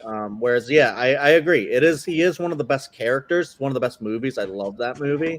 It is hard to watch, but I love it. And and just like Jacob said, I think that he's actually kind of like rooting against his student's success at the end of the movie. And I'm like, if he would have been abusive and then at least rooted for him at the end or something, then maybe it would be a little bit different. But I just feel like he's too like problematic of a guy and selfish of a guy to actually want to call him a great teacher. So yeah, I agree on that wavelength. For my next one, I'm going to bring up one that was brought up in the chat. I'm going to bring up Mr. Bruner from Edge of 17. Edge of 17 is a really good movie, and like Woody Harrelson as Mr. Bruner is makes a really good teacher, because especially with the way he acts when Nadine just tells him that she's going to kill herself, and then he tries to sort of help her out, and like even sort of looks after her when Nadine runs away, and all that. And I think it's just one of those teachers that go the extra mile for their students to sort of make sure they're safe and all that. So yeah, I'm bringing up Mr. Bruner. Dan, what do you say? Boy, if you had brought him up early on, Malcolm, I probably would say yes. I love Edge of 17. I love Woody Harrelson in this role. I just think we're getting down, because when I knocked myself accidentally out of the thing, I lost the chat as well. So I don't know how many movies are already picked or not. I only have 2 on my list. We've got 10 spots. 10 spots, 2 spots left. Yeah, so unfortunate for me, Malcolm, I think there's some really good ones that we haven't brought up yet that I think deserve a chance to be brought up by somebody. And if you had brought him up earlier, there's more likely I would have said yes. But right now I'm going to have to say no. It's not because I don't like the character of the movie, because I do. Jacob, what do you say about Mr. Bruner from Edge of 17? Yeah, those were my thoughts exactly. And I've only seen the movie once, so like I don't like, whereas with some of these other ones I've seen them multiple times, and but yeah, I think he's a great character, and I think in time he might make the top 12 for me personally, but right now he's like he's a good character, but I'm gonna have to give it a slight no for now. Chad, what do you say about Mr. Marina from Edge of 17? This one's complicated. I am on I am on the same wavelength as Jacob as far as I've only seen it once, and I don't remember a ton of the movie as a whole. But I do remember like Woody Harrelson's character being like I don't remember how he is as like a teacher in the actual classroom during like sessions of teaching class, but like I feel like him kind of representing a teacher outside of class where like he will reach out to a student who's having issues. He's not just doing the job assigned to him. He's like going out above and beyond to kind of reach out to another student and help her be kind of like a mentor. And we have other mentors and stuff on the list. And then I do hear the argument that it's like, maybe there's other really better ones, but, I don't have like a ton left on my personal list. So I'm actually fine with this one making it. So I'll give it a slight yes and see what happens. Jordan, what do you say about Mr. Marina from Edge of 17? So I think that my definition of like an all-time like greatest teacher, we're talking the top 12 of all time from movies, it's just someone who just really goes above and beyond and really goes and like out of their way to do something like great or special or something unique or something that just stands out, and for me I think that Mr. Brunner is a really good teacher, but I think though that in the movie though Haley Steinfeld's character and Nadine just keeps going to him over and over again, whether or not he even wants her there. Sometimes he looks annoyed to even see her there. She's like, "Oh, like you're coming to me again, just trying to like enjoy my lunch break or like whatever I'm doing." And he is there for her, and like he does listen and give some good advice. But I just don't think we really see enough of him really like in the teaching setting to really put him in the top 12. I think he's good, but I just gotta give it a slight no. Dan, we go back to you for your next nomination. All right, before I say my nomination, I want to ask Malcolm, does a psychiatrist count as a mentor / teacher? Know what you're doing. Yeah, I think I know too. I mean, I believe if it's the one I'm thinking of, I think in the movie he is considered a professor of psychology, so yes, he would count. If it's the one I'm thinking of. All right, because I didn't want to waste my pick if this person, and I said at the beginning, this specific actor has been in a lot of movies where he plays a mentor / teacher type character. And so I know I probably am not going to get this thing come back around to me. So I'm definitely going with Sean Maguire from Good Will Hunting. I think Robin Williams did win an Academy Award for this role, and he most certainly deserved it. And what he got out of the Matt Damon character, Will Hunting, he's convinced him to use his potential and go and do the things that he was meant to do with that ability that he had, instead of bumming around on construction sites with his buddies, Matt Damon, Ben Affleck and Casey Affleck. Just because he got those apples, he got that phone number, doesn't mean that's his lot in life. He had such an ability, and Sean Maguire got that. And his abusive background, it wasn't his fault. We all know it's not your fault if you have abusive stuff in your background. Good Will Hunting tells us that. Sean Maguire tells us that. And I think Sean Maguire as a character is probably one of the best mentor characters in the history of movies. And I think Robin Williams is really good at these type of characters. And so I'm going with Sean Maguire from Good Will Hunting. Jacob, what do you say about Sean Maguire from Good Will Hunting? Absolutely. I think you don't have to be a teacher to teach. You can, you don't have to be in a classroom setting to teach. You can just be somebody that someone looks up to. You can have moments in an office, such like in this movie, or on a park bench, and you can teach and you can learn. If you have that connection with someone, whether you're a teacher in the profession or not, like somebody can look up to you as a mentor / teacher. and I think this movie is a good example of that. Even if he might be a professor of psychology, I don't think we see him in that role a lot. So, but I think Robin Williams gives a great performance. This is one of my favorite movies of all time. If you didn't bring it up, this was going to be my last pick as well. So I'm glad you did, because I think he deserves to be on the list. Chad, what do you say about Sean McGrath from Good Will Hunting? Yeah, I 100% agree. I adore Good Will Hunting. It also is one of my favorite movies of all time. Yeah, and you know what? It's interesting with this specific case because Will Hunting is a character who he's a genius. Like he says in the movie, like, you know, he doesn't even know how he knows the math stuff. He just knows it. It just comes to him and just knows how to do it.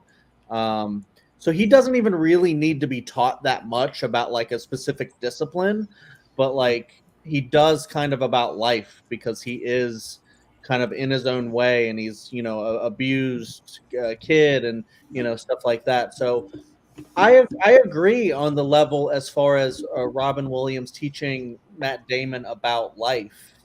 You know, so I agree with Dan and Jacob as far as like, you know, yeah, he is an actual teacher and it's like a psychiatrist in his profession, but like when he's actually being Will's psychologist, he is teaching about life, teaching him it's okay, like Dan said, it's, you know, it's not your fault, it's okay to, you know, cry and just let it out, and you know, not forgive yourself, but because it's not his fault, but let go of what's been ailing you and stuff like that. So yeah, there's a lot of reasons I think that it's a really great performance and a really great like life coach, mentor, teacher. So yeah, I would say 100% yes.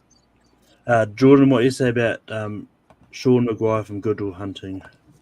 Well, I don't have as much to say. I've only seen the movie 3 times, so I mean that's still like a few times. But yeah, I would agree. I think he's a great teacher. I think that like in the movie, if I remember that, like he's a little hesitant to like be his counselor because they don't come to Robin Williams right away. They send him to all these other counselors, and like counselor after counselor, it doesn't work. Then they bring him to Robin Williams' character, and just form this connection because Robin Williams just has a way of like connecting with people, and like I think that's is one of the marks of a great teacher, just knowing how to connect to people and to teach people in a way that like they can really respond to and can really take it all in. Because for me, like I'm more of a visual learner, so if people have visual aids and they do visual things, then I learn so much better versus just like someone just goes in front of the class and just drones on and on and on and says take notes on this and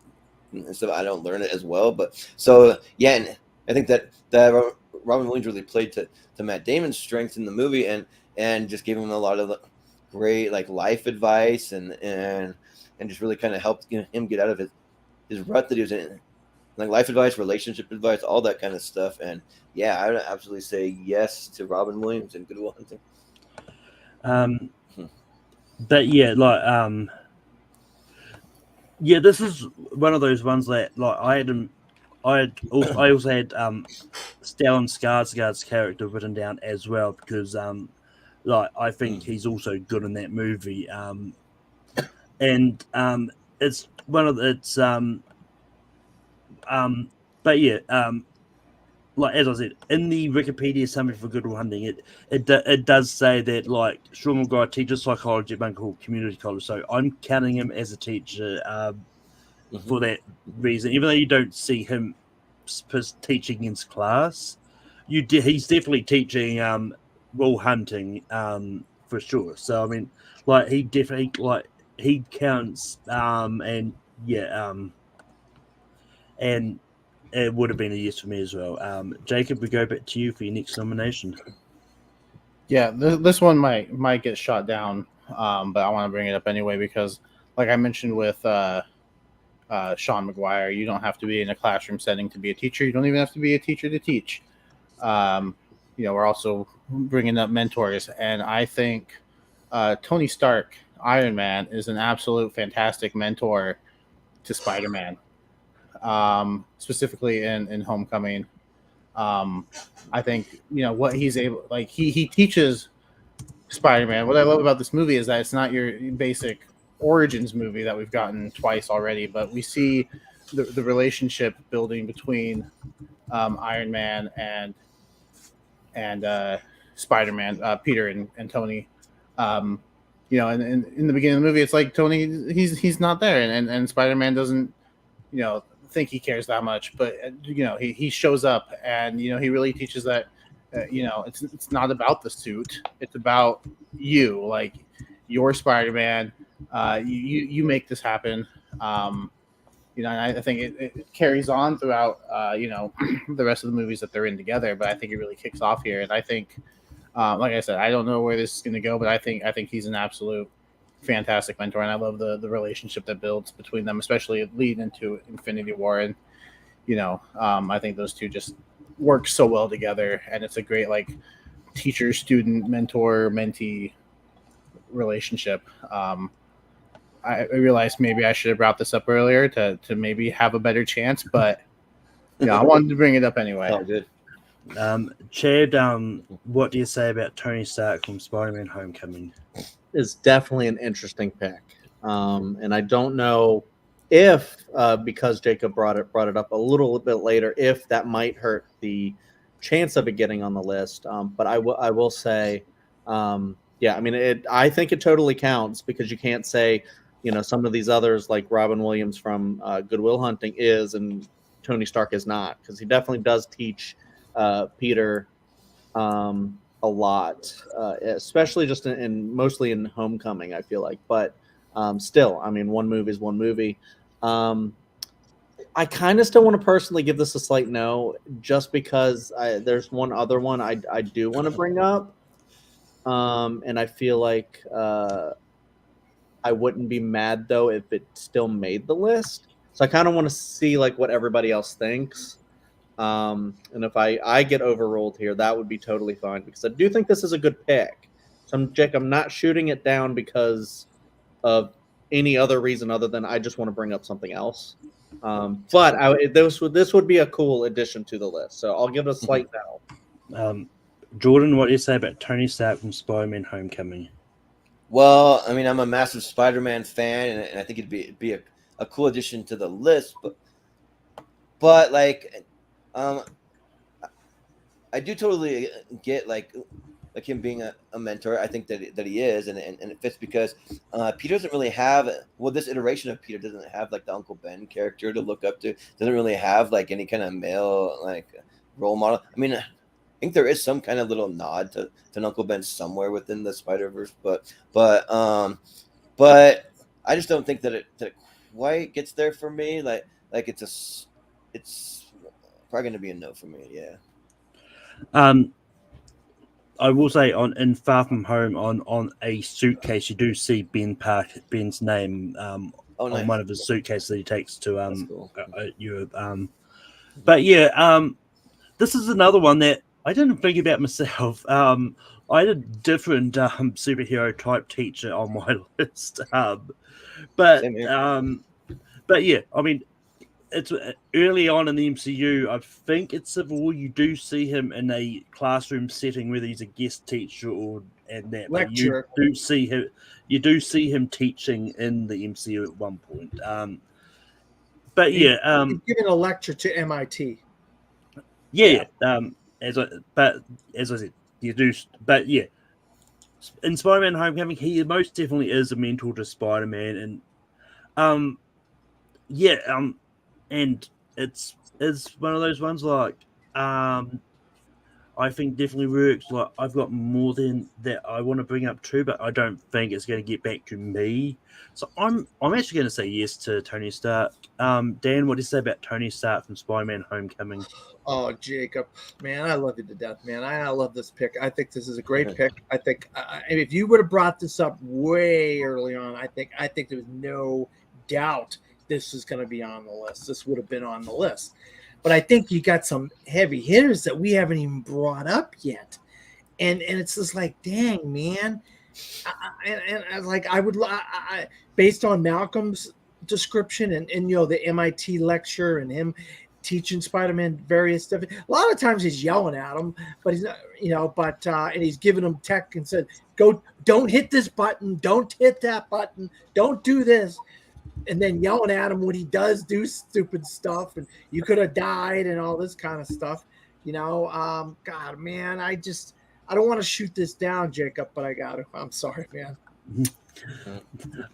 But unfortunately, Tony Stark is not going to make this list. Chad, we go to you for your next nomination. Okay. Now, I don't know how this is going to play. I don't know who all has seen this movie or even thought about it. I'm sure maybe some have. But I think this would be a very fitting 12th pick. And if it gets shot down, that's totally fine. I get it. But I do think this is a good, deserving pick. So I'm going to throw out Richard Dreyfuss as Mr. Holland for Mr. Holland's Opus. Okay. So we'll see what Dan thinks of that when we get to him. But because that was a reaction. But I was just watching this. This is one that I haven't finished, but I've heard great things about the teacher, and I've seen it in practice because I watched the first 40 minutes maybe of this movie, and I can't wait to finish it because it's really good. It's on Disney Plus, at least in the States here. I saw him practice it. At first, he doesn't start out as the best teacher because he's I don't know if he's like kind of like jaded or something. Maybe he would rather be doing something else. He doesn't want to get up in the morning and stuff. But when he realizes what he's been doing hasn't been working, he starts to reach out to at least one kid individually. And what he does with her, I think, is fantastic because, she tells him about her life and how everybody in her family is doing something great. And she just wants to be good at something. And so, she's upset because she's like, I've been practicing I forget what instrument she plays, the clarinet maybe.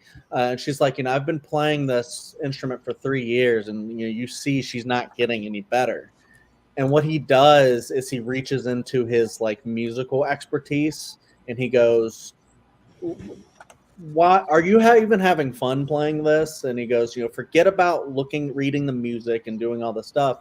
And he's like, actually reach into how music makes you feel and just vibe with it and just go with it. And she starts to get better just because of that, like one lesson and one different way, having a different way of explaining things to people. And I feel like even when I was coming up in school, if someone took something it's not getting to you, if they do it in a different way and kind of reach you on your wavelength, and explain it to you where you can understand, because not every kid is the same. I feel like they can actually reach a lot of people that way if they can go one-on-one and stuff like that. So I'm excited to finish that movie, and I do think Richard Dreyfuss is fantastic in that movie, and I think it's a great teacher and would be a great pick. So what do you guys think?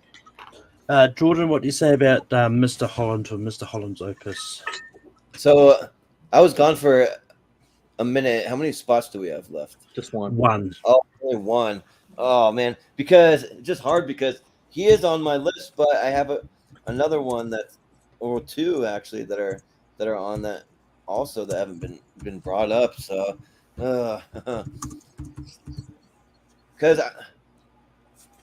I've only seen Mr. Holland's Opus twice, and the movie's great. The movie is a phenomenal movie, but this is like one of those cases where it's like just because I want to bring up one or two other people, maybe I don't know. We'll see it, and because I'm next. If I was in Jacob's slot, maybe I would just go ahead and say yes, but I'm next, so I'll give it a no for now.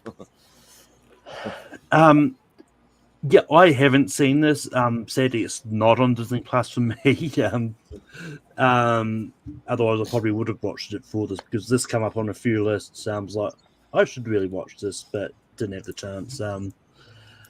But yeah, from what I've read about it and from what Chad said, it definitely sounds like one of those great teachers. I'll definitely go to connect to. I'll do what Chad did before. I'll give this a blind yes, because why not? Dan, what do you say about Mr. Holland from Mr. Holland's Opus? Oh, you're such a saint, Malcolm. You are such a saint. I don't care. Anybody that says anything bad about you, they have no clue. You're such a good guy. This is an absolute master performance by Richard Dreyfuss. If he didn't win the Oscar, he should have won the Academy Award for this. I mean, he was incredible in this role, Mr. Holland's and Mr. Holland's Opus. And I love how all these different teacher/mentor roles, like one's a psychiatrist, but one's teaching math, and one's teaching test scores, or one's teaching them how to be a karate, or one's doing it, and this guy's teaching music, and it's like he composes this incredible piece of music by the end of these 10 years that he works with these kids. And this one specific girl, like Chad says, he has a good relationship with her. This is an incredible movie with an unbelievable performance from Richard Dreyfuss. So absolutely yes for Mr. Holland's Opus. Richard Dreyfuss lost the Oscar to Nicolas Cage. Nicolas Cage. Oh, leaving Las Vegas. Oh, yeah. That was a That deserving. makes sense. That's such a fantastic from Nick Cage. Yeah. Jacob, what do you say about Mr. Holland's Opus? Yeah, I unfortunately have not seen this either, but given the how Chad and Dan were describing it, I think I'm gonna really enjoy this movie. And since it's on Disney Plus, I have no excuse not to watch it. So I will get to it sooner rather than later. But It is I haven't seen it, so it is a little long, but it's fun. It's good. It is an opus, if you will. it's less than 2.5. It's good. So that Mr. Holland is going to be the last one that makes the list here. And just to recap what is on the list, we've got John Keating from Dead Poets Society, Dewey Finn from School of Rock, Snape from Harry Potter, Luann Johnson from Dangerous Minds, Obi-Wan Kenobi from Star Wars, Splinter from Teenage Mutant Ninja Turtles, Miss Honey from Matilda, Mr. Miyagi from Karate Kid, Eugene from Pay It Forward, Jamie Escalante from Stand and Deliver, Sean McGrath for Good Will Hunting, and Mr. Holland from Mr. Holland's Opus. Jordan, what are some honorable mentions that you had? Oh yeah. So for honorable mentions, let me bring up my list here. So one of the ones I want to bring up, what was freaking Yoda? We brought up Yoda. I think he's like one of the best teachers in all of Star Wars. In some ways, maybe even better than Obi-Wan. I don't know. There's a debate to be had there. But and then I also had Professor Xavier from X-Men. So that would have been one. Yeah, I had Denzel Washington's character from The Great Debaters. I thought he was good in that. I had Hilary Swank, The Freedom Riders, even though it's kind of like a ripoff of Dangerous Minds, but it's still good. True story. Then I had Laura Dern from October Sky, Miss Riley. Oh yeah, yeah. I had Morpheus from The Matrix. I do think he's a mentor. And then I also had Ra's al Ghul from Batman Begins, because he teaches them like how to fight and like how to like center himself and all that stuff. So yeah, even though he becomes the villain in the first place, he's Henry Ducard in the beginning. But and then I'll just throw out one more, just a bonus one. I had Danny DeVito's character from Renaissance Man, Bill Apago. I thought he was great too. So yeah. Yeah. The teacher I was referring to that abandons the class all the time was that one. Oh yeah. Yeah. Professor Jones, how can we not have him on the list? Yeah. Right. I mean, it's the only reason I didn't bring him up. I don't know why no one else brought him up, but but Dan Dunn from Half Nelson was one I was going to was considering bringing up. For me, like I was Professor McGonagall, I was going to bring up at one point. To complete the Robin Williams trifecta, I was going to bring up Lance Clayton from World's Greatest Dad. I mean, although you don't see him teaching much in the actual movie, I did consider bringing up John Nash from Beautiful Mind, because he does become a teacher at one point, but you don't really see him as a teacher in the movie, which is why I didn't bring him up. And yeah, I would have agreed with Drew. I think Yoda is a better mentor than Obi-Wan. But Dan, what are some honorable mentions that you had there? You guys could have voted Obi-Wan down. We could have got a Yoda on the list, but you guys kept with Obi-Wan. Yeah. I brought up Hey, Obi-Wan. to be We fair, got both, maybe. I said no to Obi-Wan. So Oh, you did? Okay. I'm surprised. I'm really surprised we do not have Gandalf on the list. Gandalf the White or Gandalf the Gray, one of the Gandalfs. I'm shocked that Gandalf is not on the list. Another one, more of a parent figure, but also you could two characters from this movie actually, and that's Mufasa and Rafiki from The Lion King. Both of them are technically mentor characters. One's a father, one's more of a mentor character. Hamish from the Hunger Games, another Woody Harrelson character that I actually kind of like. Hamish, and he's a drunken freaking mentor, but Woody Harrelson's actually pretty good in that role. I'll let Jacob say something. Jacob, what are some honorable mentions that you had? Yeah, I also had Yoda and Professor X, Professor McGonagall are also on my list. I had Master Shifu from Kung Fu Panda. That's right. Yeah, I had him on my list. I was debating between him and Tony Stark for my last pick. And then he's definitely more of a mentor character. I was debating on bringing up Jiminy Cricket from Pinocchio. Great choice. And then Mary Poppins. She teaches those children and she teaches the dad. So like it goes back to what I said about Sean McGuire. Like you don't have to be a teacher to teach. We don't have many women on the list either. Oh, Mary that's Poppins would have been a great addition. Yeah. Unfortunately, I completely forgot about Mary Poppins. Chad, what are some honorable mentions that you had there? Hot take. I think Yoda is a good teacher in Empire, but I think it's invalidated when he totally ruins Anakin Skywalker's life. That's a hot take, I know. We'll get into it later. You guys did say it was debatable. I went with. I wanted to mention Rosemary Cross from Rushmore. The Harry Potter one I would have picked. McGonagall's a good choice, but I would have picked Lupin. I think he is the best teacher. Yeah. Or Dumbledore, right? And nobody would have picked Dumbledore as the professor. Ned Badster. Dumbledore is another good one, I think. You should have brought up Dumbledore. You wouldn't pick Umbridge? Umbridge. Dolores Umbridge. Oh god. Also, worst teachers. I believe her name is Mrs. Norbury from Mean Girls, Tina Fey. Oh yeah, I think it's Tina Fey, right? Good one. Was she like the principal? I thought she was a principal, maybe, but I don't know. I think She'll be a teacher, I believe. Miss Rain from Precious.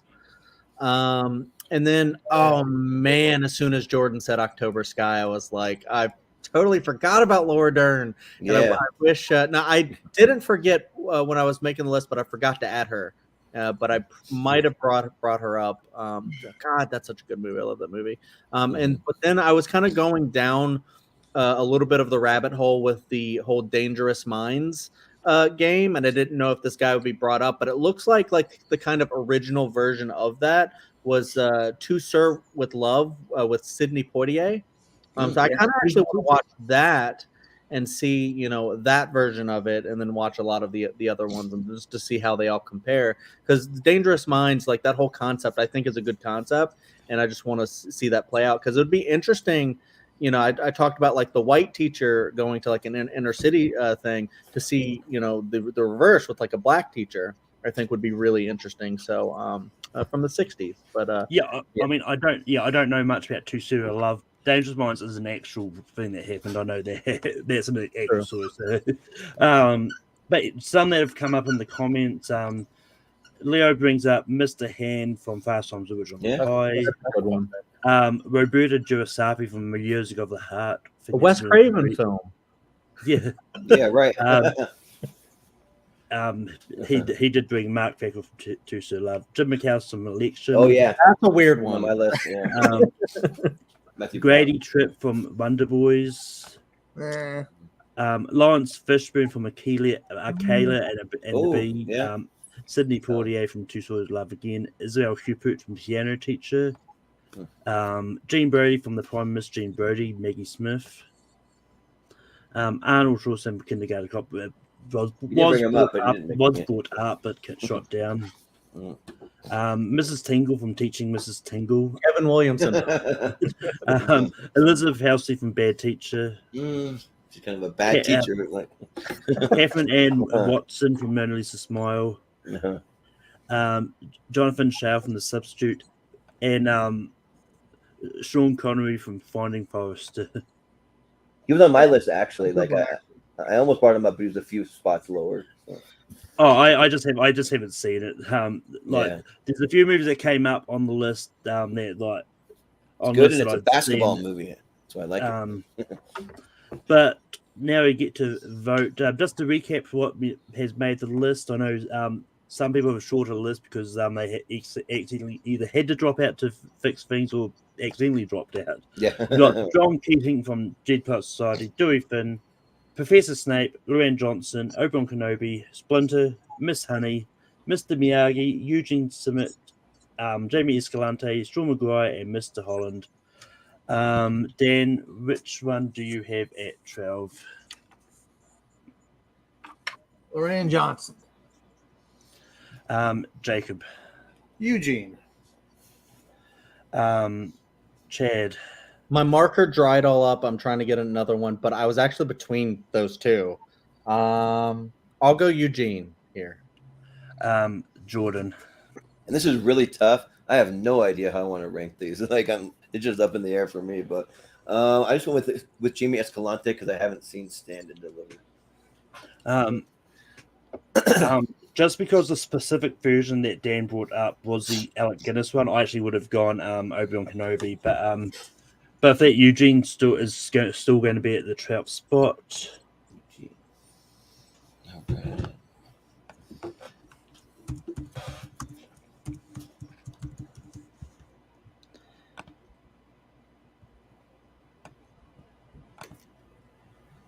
No, You guys could have voted me down on Obi-Wan. It was a good pick, I thought. I wanted Obi-Wan and Yoda on there. Come on. Why didn't you bring Yoda up? Yeah. Because there's other people to bring up, and I'd only get so many picks.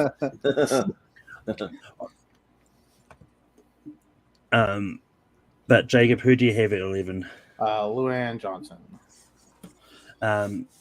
Chad. Luann. Jordan. I still have Jamie Escalante. I've still got Obi-Wan. Dan. Lorraine Johnson. No, I mean it's Luann, but I know who you mean. Yeah. I'm sorry, guys. It's all right. Don't be sorry. No, it's good.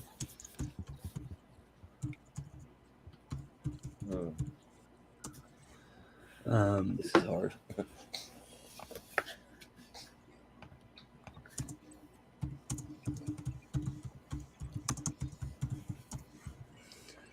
But Chad, who do you have at 10? I freaking love this character, but I don't think he's a great teacher. Snape. I know. I know. Yeah.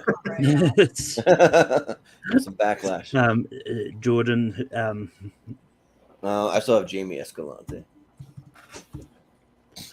I've still got Obi-Wan.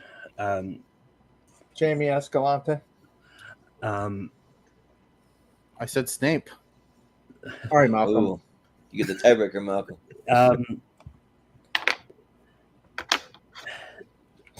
Yeah, I haven't seen Stand and Deliver, so just because the one I have seen, I will go this one, and you'll find out in a minute. Okay, It's now just, you're typing a lot. Patient. Oh no, I was wrong. Fooled me. As I said, I haven't seen Stand and Deliver, so I'm not going to judge a teacher if I haven't seen it. Yeah, we gotta vote on him at some point. I mean, at some stage it may come down to it. Yeah. But for number 9, I've got Obi-Wan. Dan. I'm sorry, I had to erase what I had and then put something back on here again. So I apologize. I'm still writing. Jamie Escalante. Jamie Escalante. Yeah. Jacob. Just because I haven't seen the movie, Mr. Holland. Chad. I succumbed to peer pressure. Jamie Escalante. And Jordan. Man, now I switched my vote. Gosh dang it. Mr. Holland. Oh, come on. All right, Malcolm. Oh. Now this is actually tough for me because I haven't seen either. Oh, jeez.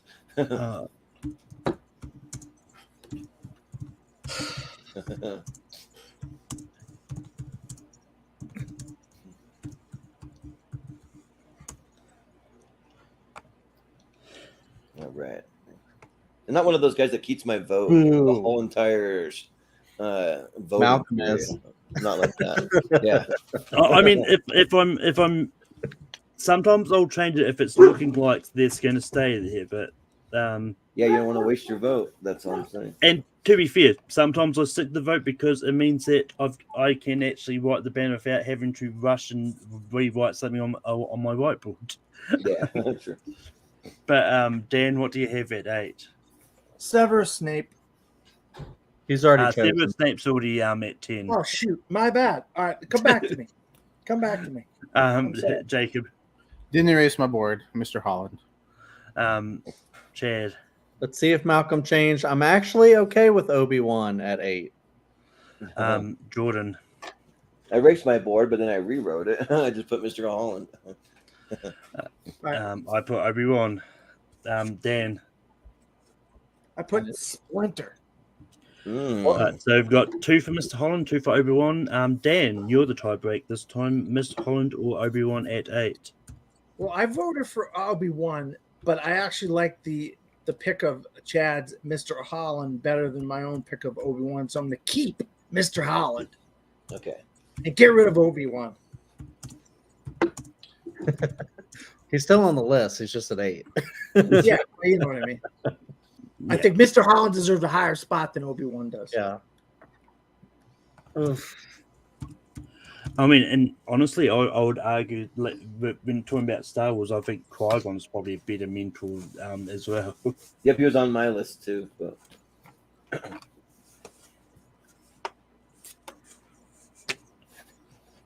you guys want, we can get rid of Obi-Wan and just put Yoda in his place. No,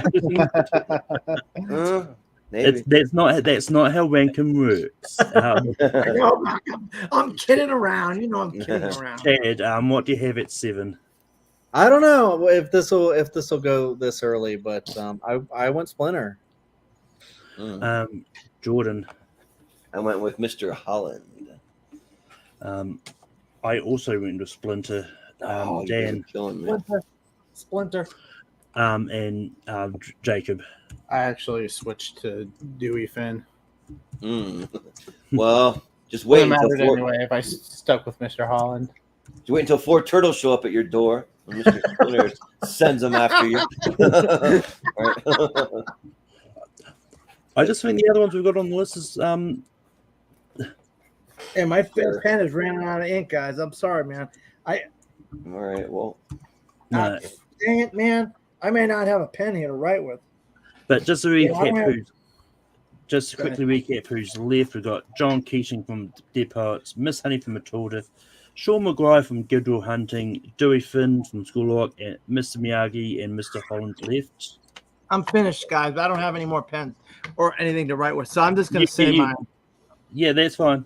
Am I up? Chad, what do you have at 6? This is freaking hard. These the rest of them are amazing. I went Miyagi. Yeah. Jordan. It's just funny when you got to vote when you're just so unconfident. Mr. Holland. I also went Mr. Miyagi. Dan. Because it's tough. I'm going with Dewey Finn. And Jacob. Dewey Finn. So Jordan, Dewey Finn, or Mr. Miyagi at 6? Well, I can't betray my boy, Mr. Miyagi, so I got to go Dewey Finn. At Oh, Sorry. that's a top 3. Yeah. Damn it. Sorry, guys. Sorry, Chad. All I right. mean, I don't feel good about putting someone who should be actually a criminal in the top 3. Technically, Yeah. Right. Should be probably arrested or at least escorted off the property and banned. yeah.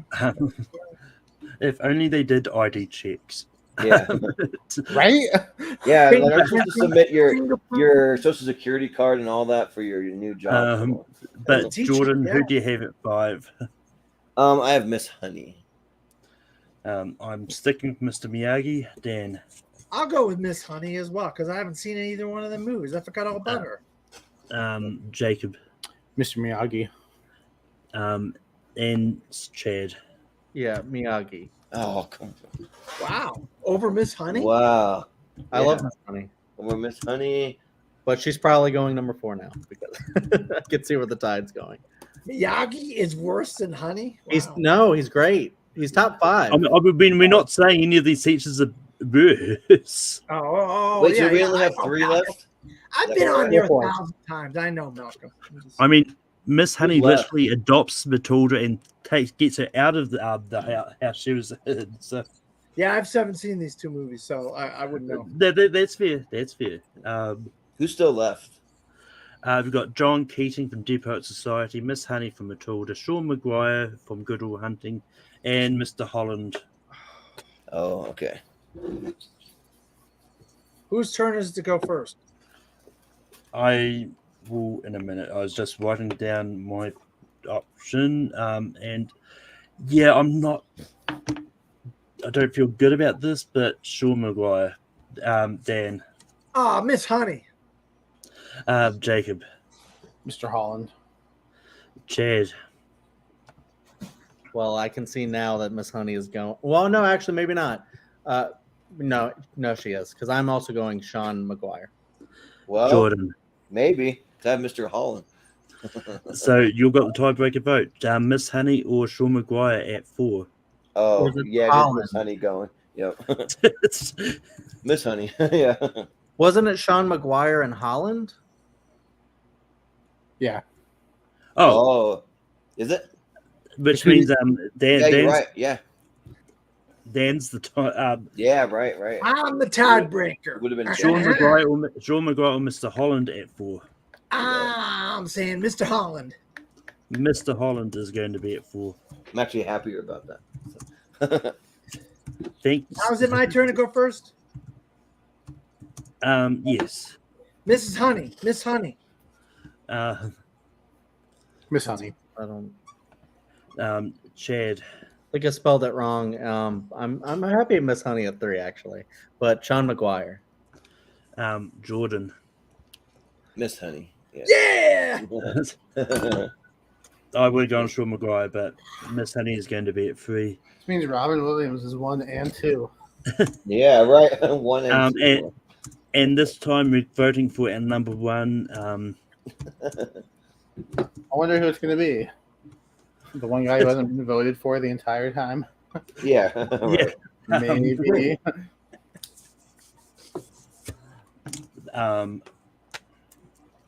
But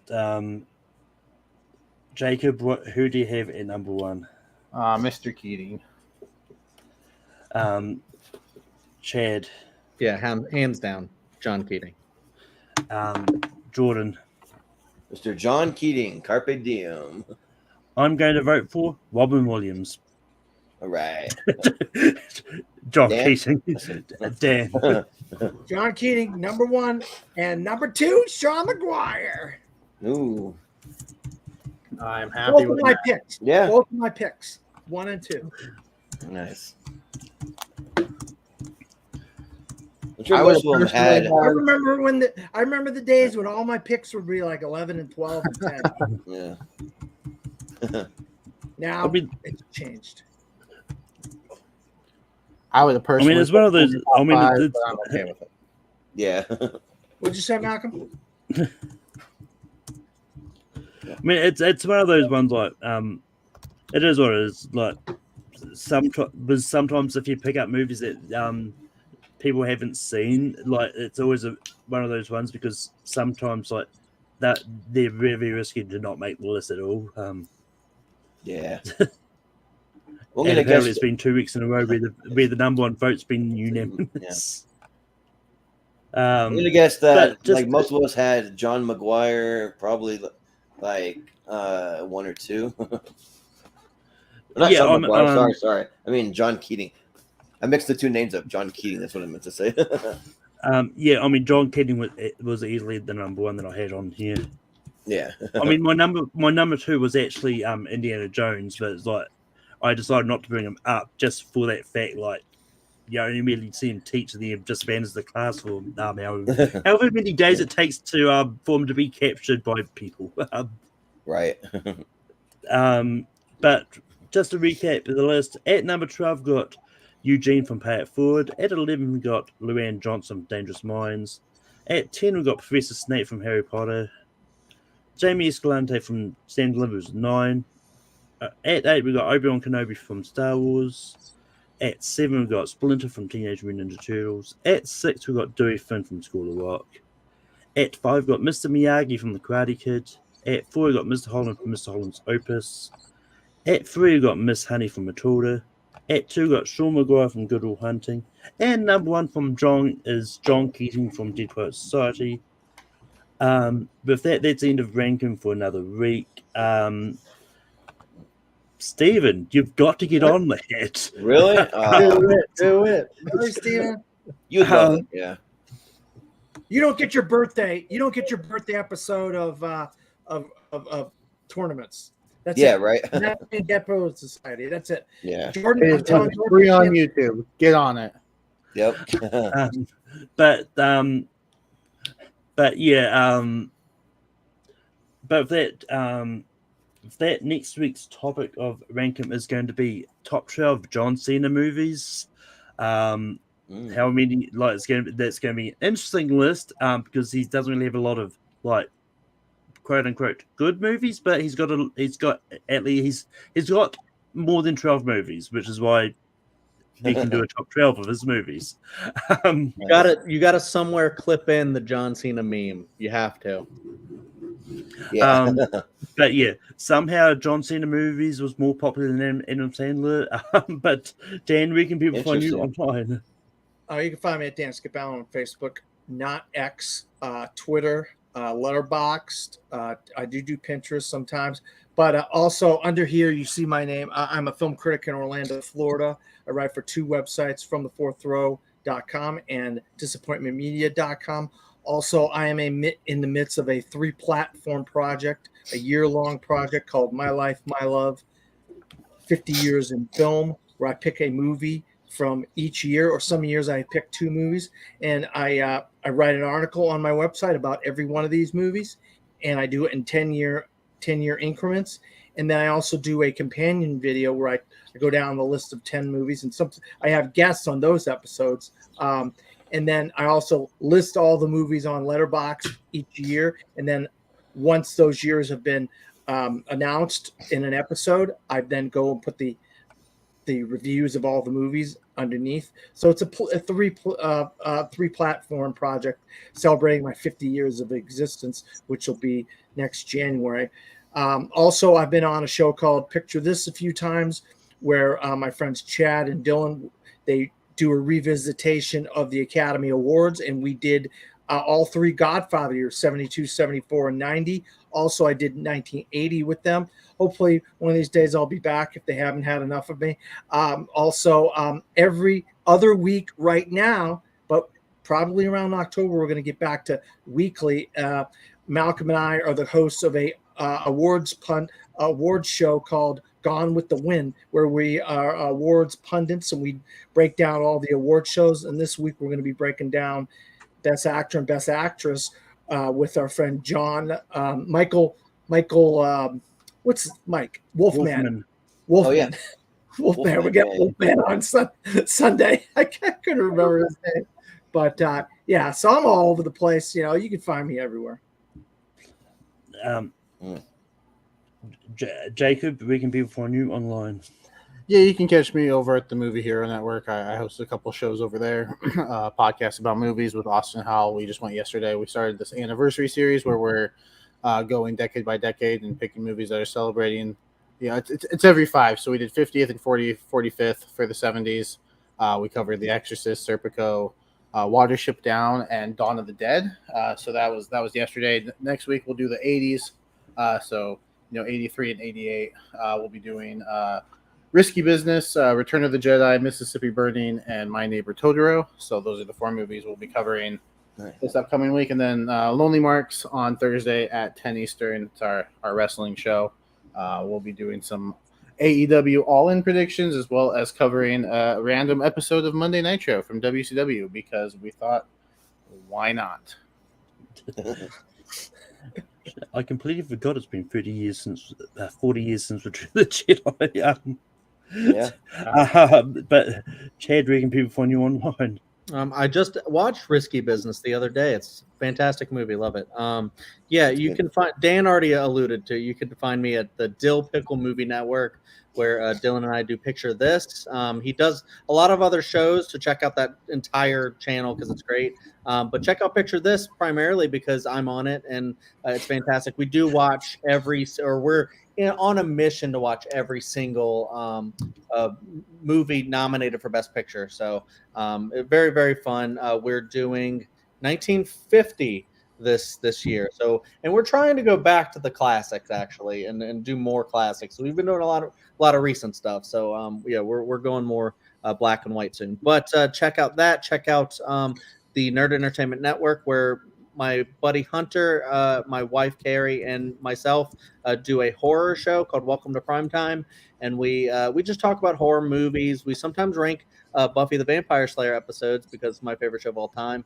And we recently have been doing a bracket series where we're trying to figure out what's the greatest horror film of all time, and we're doing it by going through the decades of each decade. What is the best one of each decade? And we're doing it bracket style. So we have a lot of fun people in there. Check out also my blog, Clear Eyes Full Heart Reviews.wordpress.com. Trying to write more on there when I can. Also check out my letterbox. And my own channel, Chadwick Webb, where we rank stuff. Dan's been on there a few times. I'm also on his thing that he mentioned. So a lot of familiar faces. But yeah, we're ranking everything over there. So yeah, check that out. And thank you guys. This was fun. Jordan, where can people find you online? Well, going through those tournament or those horror movies decade by decade is a lot of fun. We did the tier ranker style, so we have done that before, so it's fun. But yeah, and you can find us just on the social medias at Movie Hero 2121 on Twitter and Instagram. You can check out the Movie Hero Network over on YouTube, where we do all kinds of tournaments. We do tier rankers. We do some podcasts over there. Just what we have coming up for this week will be we're gonna be doing our series for best movies of 2009 ladder series. So Malcolm will be on that one, and then we'll be doing that it'll be a 3-part series. So it'll be Monday, Wednesday, Friday. So it'll pretty much last most of the week. But then coming up next Tuesday, we're doing a series to determine the best geek character of all time. And actually, Malcolm, Chad, and Carrie Webb will all be on the episode. We're going to be doing a Harry Potter versus Middle Earth match. So we're going to be determining the best characters from those series of all time. It'll be a fun one because I'm going to have my own brother and sister on because they're massive Harry Potter and Lord of the Rings fans themselves. So it'll be fun. So yeah.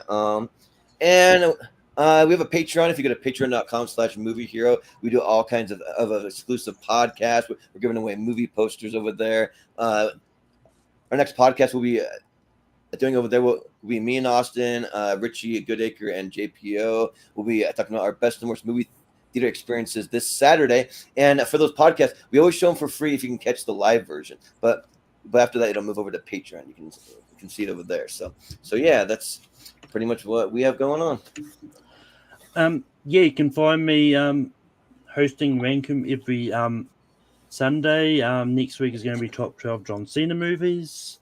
And actually, I may move Rankin to Saturday. I haven't decided yet. When I send out the invites to people, I'll probably have decided by then, though. Just because just before that, we are doing Gone with the Wind as well. So, yeah. But you can, as Jordan mentioned, you can find me on Tournament Fights this week for the latter series and for next week's Harry Potter versus Middle Earth thing. And I've made the bracket for that. And there's a one matchup in round one that could have easily been the finals. So, As always, there is with the random. Yeah. But yeah. And you can find me over on Full Metal, where I host Full Metal Trivia. This week you've got Henry Sanchez versus John Maher dropping for you. But until next time,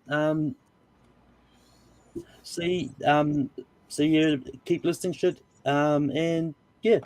Can either believe it or they cannot believe it. I don't give two